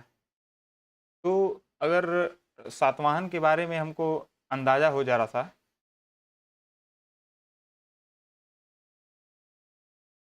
तो सातवाहन राजाओं ने अन्य लोक भाषाओं जैसे प्राकृत में भी अभिलेख गाह सप्तशती जैसे चीज़ें हैं वो वहाँ से मिलती हैं, और संस्कृत भाषा का भी उपयोग हुआ, यत्र तत्र उसका प्रयोग किया गया है। तो दोनों चीज़ें, संस्कृत के साथ प्राकृत का भी उपयोग हुआ है और दोनों रचनाओं का प्रयोग हुआ है, तो दोनों सही हैं और स्पष्टीकरण भी है एक दूसरे का। 84वां हो गया। 85 कौन सा है? सातवाहन शासकों के संदर्भ में निम्नलिखित कथनों में से कौन सा से कथन सत्य है? सातवाहन नरेश प्राकृत भाषा के पोषक थे, सही है। सातवाहन काल में कला के लोक पक्ष को अधिक प्रोत्साहन मिला, तो ये दोनों इसमें सही है कि कला के लोक पक्ष को प्रोत्साहन कैसे मिला, कि बौद्ध कला काफ़ी प्रभावी थी सातवाहन काल में। तो बौद्ध कला प्रभावी थी, जन जन से करीबी थी, और अमरावती कला जो डेवलप हुई सातवाहन पीरियड के साथ उसका तारतम्य बैठता है। तो इस वजह से जो लोक कला है वो भी काफ़ी सकारात्मक रूप से प्रभावित हुई सातवाहन काल में। दोनों उत्तर जो दोनों कथन है वो सही माने जाएंगे। अगला प्रश्न है, निम्नलिखित में से किस वंश के शासकों को पुराणों में श्री पर्वती कहा गया है? इक्ष्वाकुओं को श्री पर्वती कहा गया है। देखिए सीधा 20 का प्रश्न है। अगला प्रश्न क्या है? अभिलेख, नासिक, हाथी गुम्फा, भीतरी और गिरनार। नासिक अभिलेख किसका है? गौतमीपुत्र सातकर्णी का। अच्छा, हाथी गुम्फा खारवेल का है, सही है। भीतरी पुलकेशिन द्वितीय का है, देखते हैं। गिरनार रुद्रदमन का है, गिरनार रुद्रदमन प्रथम का है, सही है। और नासिक गौतमीपुत्र सातकर्णी का है, सही है। भीतरी किसका है? भीतरी स्तंभलेख जो कि गाजीपुर में है वो है स्कंद गुप्त का। ठीक है, तो सही उत्तर हो जाएगा सी। गुप्त एवं गुप्तोत्तर काल पे आते हैं, जो हमारा अगला टॉपिक है क्यूज में। गुप्तोत्तर काल में है क्या? गुप्त एवं गुप्तोत्तर काल में, तो एक बार इसको मैप से एक बार जल्दी से देख लेते हैं। ये रहा 300 एडी से 600 एडी का हिसाब किताब। गुप्त थे, वाकाटक थे उस समय, नल, पितृपक्ति, माठर, विष्णुकुंडिन थे, बाढ़ थे, पल्लव थे, कादम्ब थे। ठीक है, और गुप्तोत्तर में 500 से 550 से 700 एडी तक देखा जाए तो पुष्यभूति हर्ष के समय में मौखरी थे, पुलकेशिन थे, चालुक्य, मैत्रक थे जिन्हें जौन संगीति आयोजित की, शैलोद्भव थे महानदी के पास, गंग थे, कलिंग में माठर थे, गोदावरी डेल्टा में विष्णुकुंडिन थे, कृष्णा डेल्टा में पल्लव थे, पांड्य थे, चेर थे, कदम्ब थे। तो ये लगभग 2 मैप आप ध्यान दे दीजिएगा, ये गुप्त एवं गुप्तोत्तर काल में ये माने जाएंगे। ठीक है, अब आते हैं ये क्वेश्चन कौन कौन से। निम्नलिखित शासकों में से किस एक ने 4 अश्वमेधों का संपादन किया था?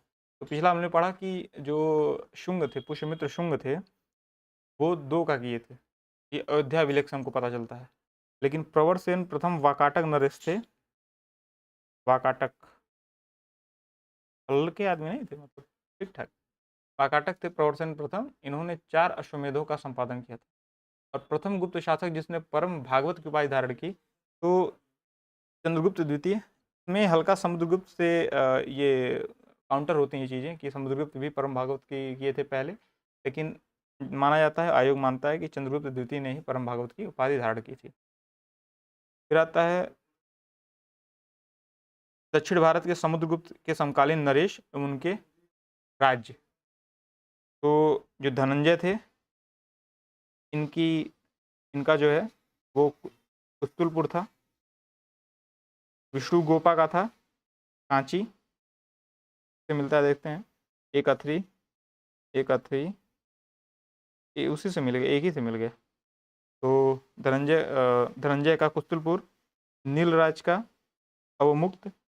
ये भी नहीं पता है कि अवमुक्त कहाँ है, कांची का पता है, विष्णु गोपा थे उसके।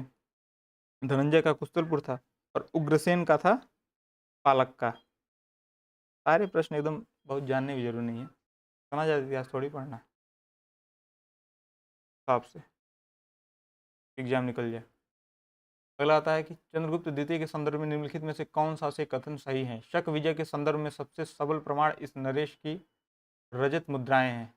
इन मुद्राओं की तौल 33 ग्रेन हुआ करती थी। तो इसमें सही बात है, इनकी जो मुद्राएं थी, रजत मुद्राएं की तौल 33 ग्रेन थी। और शक विजय के संदर्भ में सबसे प्रबल प्रमाण इसी नरेश की रजत मुद्राएं हैं, दोनों सही हैं। फिर अगला प्रश्न है, किस अभिलेख से ज्ञात होता है कि स्कंदगुप्त ने हुड़ों को पराजित किया था? तो अभी हम लोग पीछे चर्चा किए कि भीतरी अभिलेख जो स्कंदगुप्त का है, तो भीतरी अभिलेख गाजीपुर से ही ये साबित होता है कि, सॉरी माफ करिएगा, स्कंदगुप्त ने हुड़ों को पराजित किया, ये भीतरी स्तंभलेख गाजीपुर से साबित होता है। अगला है, मंदसौर प्रशस्ति किस शासक की उपलब्धियों का विवरण प्रस्तुत करती है? तो कुमारगुप्त प्रथम जो स्कंदगुप्त के पहले थे, इनकी जो उपलब्धियां हैं उनका वर्णन है मंदसौर प्रशस्ति में, जो कि एमपी में है। आगे चलते हैं। 94, निम्नलिखित में से कौन सही सुमेलित नहीं है? कुमारगुप्त प्रथम, मंदसौर अभिलेख अभी हम लोग देख के आए हैं कि वो सही हैं। प्रतीक का तक्षशिला अभिलेख देख के आए हैं हम लोग, पीछे मिलाए हैं, अभी देखा जाए। बता रहे हैं कहाँ है, कहाँ है, कहाँ है? प्रतीक प्रतीक प्रतीक कहाँ गया सर? ये देखिए तक्षशिला का प्रतीक कौन सही है? यही कह रहे हैं, डायरेक्ट सारे प्रश्न भले ना पूछे हैं पीवाईक्यू से, लेकिन उसमें से एक ही दो मिलेंगे तो क्या आपका हो सकता है फिर एलिमिनेट हो जाएगा ना। पीवाईक्यू जिसलिए इंपॉर्टेंट है। प्रतीक कहाँ गए भाई? हाँ, प्रतीक का तक्षशिला अभिलेख है, बिल्कुल सही है, ये भी सही है। प्रभावती गुप्त का उदयगिरी गुहा अभिलेख है। ये प्रभावती गुप्त का उदयगिरी गुहा अभिलेख नहीं है, ये है चंद्रगुप्त का।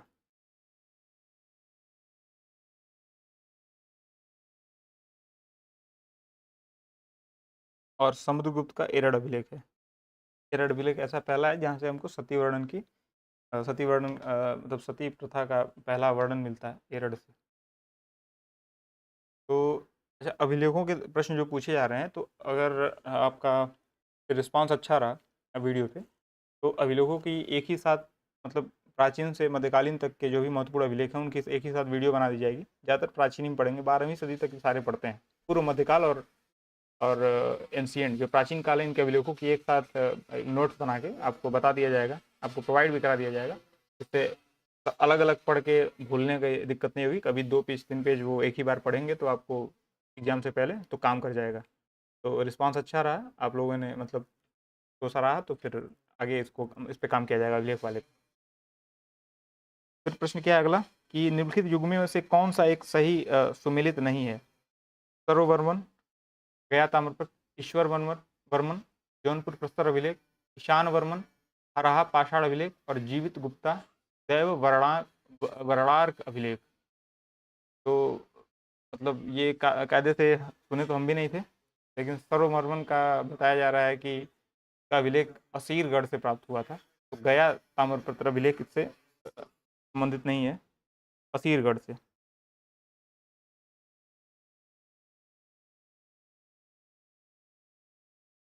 अगला प्रश्न है, गुप्त स्वर्ण मुद्रा को क्या कहा जाता था? इसको दिनार कहा जाता था। और जो इसकी चांदी की मुद्रा थी, गुप्त चांदी, को बोला जाता था रूपक। अगला प्रश्न है, निम्नलिखित में से किस गुप्त शासक ने सर्वप्रथम सिक्के जारी किए थे? निम्नलिखित में से किस गुप्त शासक ने सर्वप्रथम सिक्के जारी किए थे? तो ऐसा मानिए कि श्रीगुप्त से गुप्त जो डायनेस्टी है शुरू मानी जाती है, लेकिन सिक्के जो पहले जारी किए जिनके प्राप्त हुए वे चंद्रगुप्त प्रथम के ही प्राप्त हुए हैं। चंद्रगुप्त प्रथम माना जाएगा। अगला प्रश्न क्या है, सम्राट और विरुद्ध जो धारण किया था? तो स्कंदगुप्त का जो था वो था क्रमादित्य। चंद्रगुप्त द्वितीय का क्या था? विक्रमादित्य। अशोक का क्या था? प्रियदर्शी।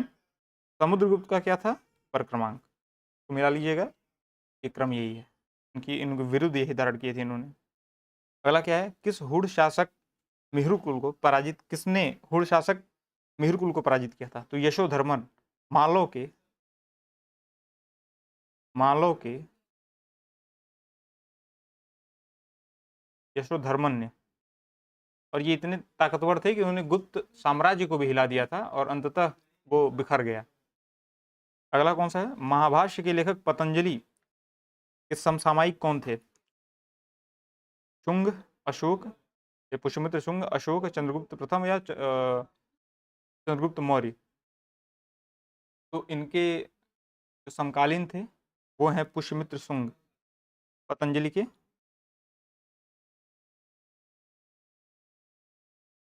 समकालीन थे। महाभाष्य क्या है?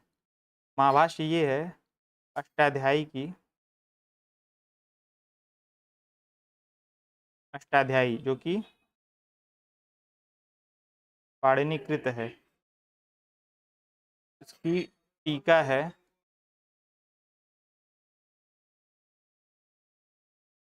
महाभाष्य, और ये पतंजलि लिखे थे, जो कि पतंजलि को माना जाता था कि इनके पुरोहित भी थे। पुष्यमित्र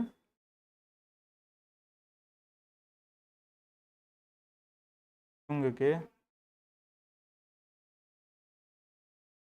पुरोहित ऐसा माना जाता है। अगला प्रश्न है, दर्शन है और मोक्ष प्राप्त करने के जो तरीके हैं,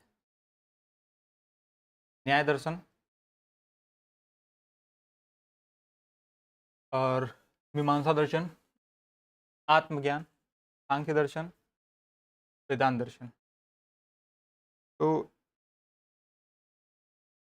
जो न्याय दर्शन है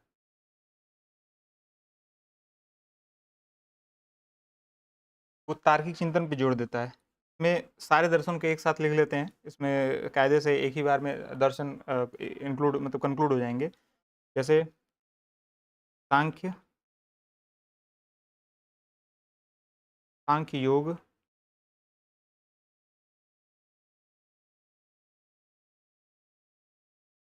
न्याय,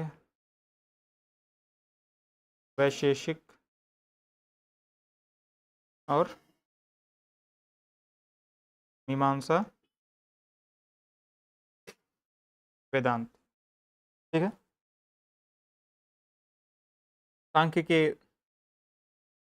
कपिल हैं, योग के पतंजलि हैं, न्याय के गौतम हैं,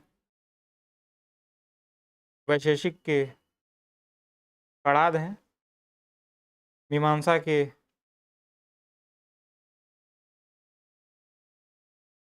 जैमिनी हैं और वेदांत के बादरायण।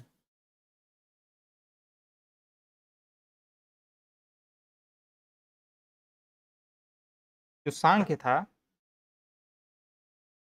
वो है ज्ञान प्राप्ति से मोक्ष पाना चाहता था। योग जो है वो ध्यान और शारीरिक गतिविधियों से, जो गौतम है न्याय के वो तार्किक सोच से,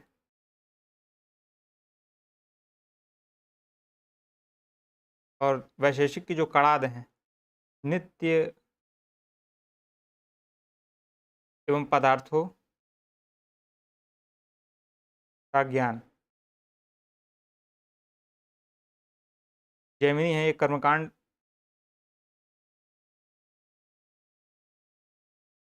कर्मकांड पे, और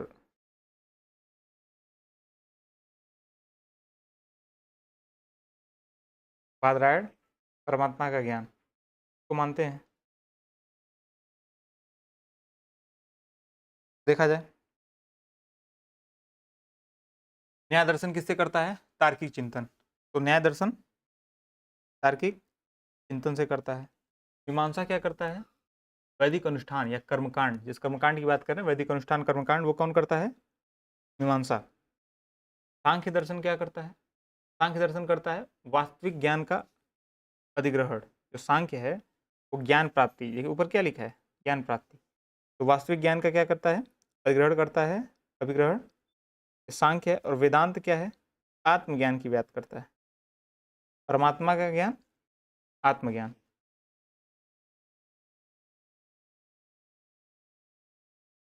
ठीक है। अगले प्रश्न पे चलते हैं कि इसमें कौन सा युग्म है वो दर्शन प्रचारक सही सुमेलित है।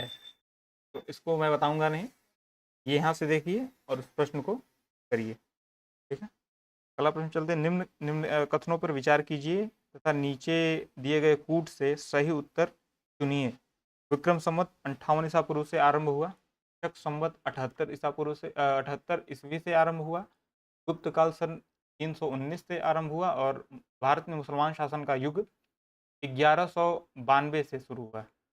तो इसमें चारों सही है। 1192 जब गौरी आया, 319 गुप्त काल माना जाता है, 78 शक संवत माना जाता है जब कुषाण, अभी पीछे हम लोग देखें 78 ईस्वी शक संवत है जब कुषाण राजा कनिष्क सिंहासन रूढ़ हुए, और विक्रम संवत 58 ईसा पूर्व का माना जाता है। ठीक है। अगला प्रश्न कौन है? चीनी लेखक भारत का उल्लेख किस नाम से करते हैं? तो महत्वपूर्ण प्रश्न है। चीनी लेखक भारत का उल्लेख यिन तू नाम से करते हैं, मतलब ये जन सामान्यतः दिमाग में नहीं रहता है, यिन तू नाम से करते हैं। अगला क्या है? विदेशी यात्री और भारत भ्रमण का वर्ष वो कौन कौन सा है? उम्मीद करते हैं 2021 का प्रश्न है, तो ऐसा प्रश्न हो सकता है पीसीएस में ना पूछे, लेकिन पूछ भी सकता है, कह नहीं सकते एग्जैक्ट इस तरीके से अगर दे। तो अगर इसमें एलिमिनेशन लगाना चाहिए था अगर हो पाता तो।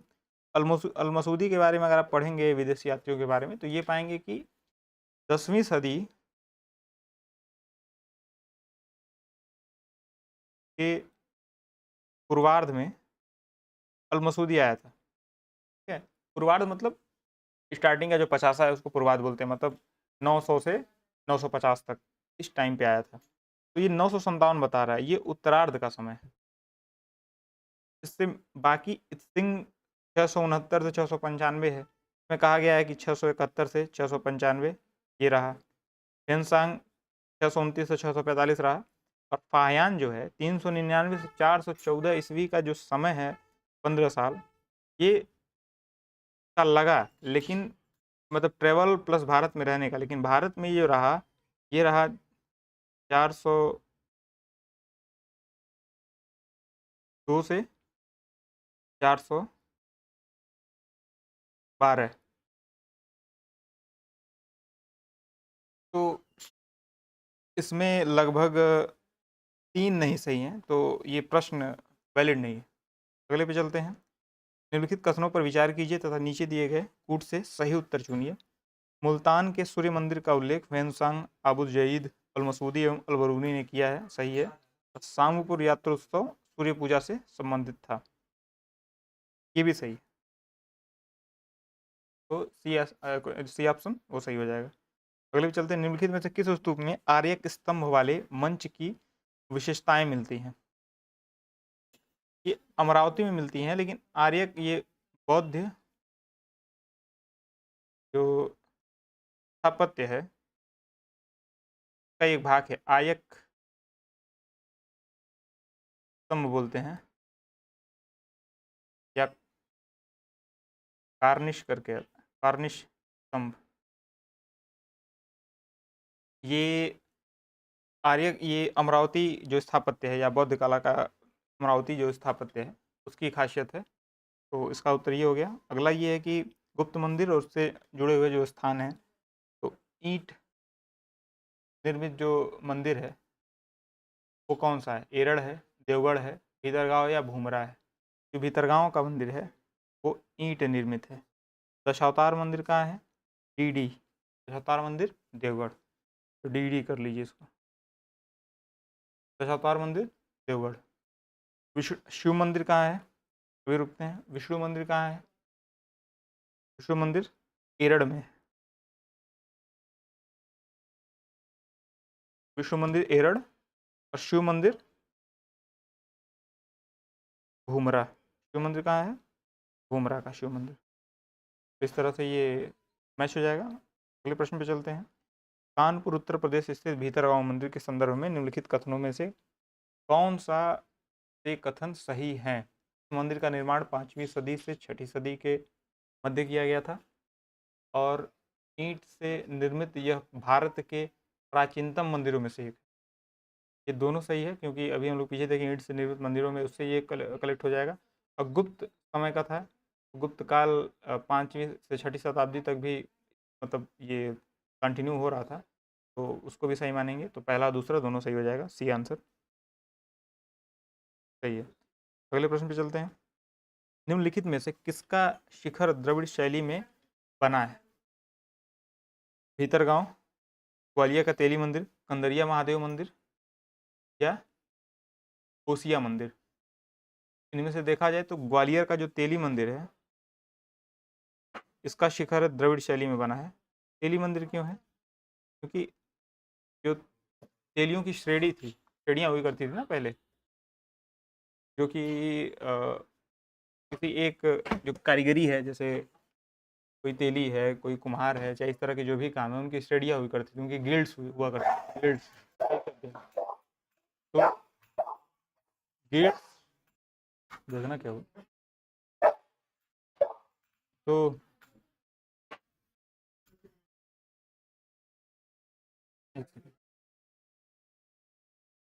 जो उनकी गिल्ड्स होती थी, इससे तेलियों की जो गिल्ड्स थे उनके द्वारा इकट्ठा किए गए पैसों से ग्वालियर के तेली मंदिर का निर्माण किया गया था। इसका शिखर द्रविड़ शैली में बना था। फिर आता है महाबलीपुरम स्थित रथ मंदिरों का निर्माण किसने कराया था? ये बहुत ओवरऑल क्वेश्चन मतलब बहुत सामान्य क्वेश्चन है, पल्लवों द्वारा कराया गया था महाबलीपुरम स्थित रस मंदिरों का। बल्कि इससे घुस के पूछेगा पूछेगा तो कि पल्लवों में कौन, जैसे तटीय मंदिरों का निर्माण किसने कराया, या जो पांडव वाले मंदिर हैं, या जो जहाँ पे गंगा अवतरण का दृश्य है, उस जगहों उन जगहों का निर्माण किसने कराया था। स्ट्रक्चरल मंदिर कौन से हैं, मतलब कौन से पल्लव राजा के दौरान स्ट्रक्चरल संरचनात्मक मंदिर बने। तो इस तरह के प्रश्न पूछे जा सकते हैं। तो अगले प्रश्न है, महाबलीपुरम का सप्तरथ मंदिर बनवाया था किसने? नरसिंह वर्मन ने बनवाया था, ठीक है ना। अगला प्रश्न 2015 का। फिर कालानुक्रम में लगाइए। महाबलीपुरम का तटीय मंदिर देखिए इसमें है सप्त पैगोडा, वही जो इस सप्तरथ मंदिर है, यही सप्त पैगोडा महामल शैली। तो जो नरसिंह वर्मन था इसको महामल या मामल भी कहा जाता था,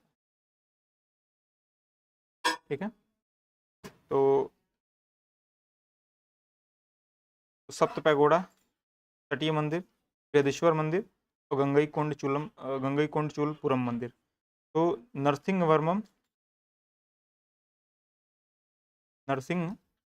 वर्मन ये पहले था सप्त पैगोडा वाला। के बाद जो महाबलीपुरम के तटीय मंदिरों का निर्माण किया था, इसके आगे आने वाला राज सिंह, ये भी पल्लव था। राज सिंह वर्मन ये तटीय मंदिरों का निर्माण कराया।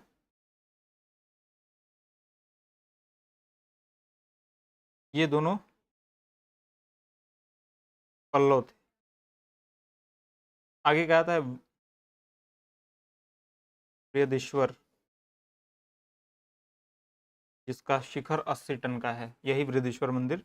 इसको कराया था राज चोल गंगईकोंडचोलपुरम,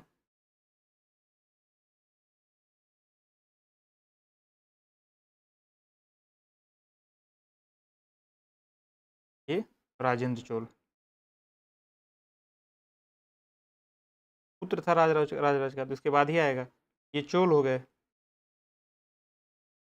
ये 6ठी-7वीं शताब्दी की बात है, पल्लव वाली। और ये चोल हैं, ये 10वीं-11वीं शताब्दी की बात है। तो इसमें पर्याप्त अंतर है और यही क्रम होगा, क्रम लगा लीजिएगा उसमें, ठीक है। अगला प्रश्न चलते हैं। सूची का मिलान करना है। स्तूप कहाँ पे? चित्रकारी कनिष्क की मूर्ति जो सिरविहीन प्राप्त हुई थी, वो प्राप्त हुई थी मथुरा। के पहले डीडी का जिक्र हम लोग कर सकते हैं, 10 अवतार मंदिर देवगढ़, ठीक है। डीडी हो गया है। देखिए उत्तर आ रहा है C4 इसी से आ गया, और D3 तो B2 सॉरी A2 स्तूप सांची चित्रकारी बाघ की गुफाओं में, आंसर हो गया। अब थोड़े से प्रश्न बचे हैं दक्षिण भारत के चोल, चालुक्य, पल्लव एवं संगम युग के। इसके संगम काल के संगम साहित्य के जो मेरे पास एक मटेरियल भी है, ज़्यादा बड़ा नहीं है, छोटा सा है, काफ़ी कॉम्पैक्ट है, काफ़ी लाभ मिलेगा आपको। उसको अगले वीडियो में करते हैं। दक्षिण भारत चोल, चालुक्य, पल्लव, संगम युग करते हुए संगम उस मटेरियल को करेंगे। और अगर आपका रिस्पांस अच्छा रहा तो अभिलेखों पे पूरी अलग वीडियो आ जाएगी, या इसके साथ मिला के ऐड कर दिया जाएगा, तो सारे अभिलेख एक साथ इंक्लूड हो, जिससे आपको दिक्कत ना हो। तो इसी के साथ ये क्लास समाप्त करता हूँ। शायद कुछ लंबी हो गई हमको, अभी तो लंबी तो हो गई है, लेकिन अगर आप धैर्य से देखेंगे तो मुझे लगता है कि पूरा एंशिएंट, लगभग मुझे 25 क्वेश्चन बचे आपके एंशिएंट के, 25 क्या 15, हाँ 25 क्वेश्चन बचे हैं। तो 25 वो भी एंशिएंट नहीं है, उसमें पूर्व मध्यकाल भी शामिल है। तो ये अच्छा कास्ट टू बेनिफिट रेशियो मिलेगा आपको, तो कम समय में ज़्यादा चीज़ें आपको देखने को मिलेंगी विद वैल्यू एडेड मटेरियल। तो अगले वीडियो में मैं इसके आगे ले चलूँगा दक्षिण भारत के साथ संगम काल के जो वैल्यू एडेड मटेरियल उसको इसके साथ, और रिस्पांस अच्छा रहा तो अभिलेख भी उसमें शामिल किए जाएंगे। नमस्कार।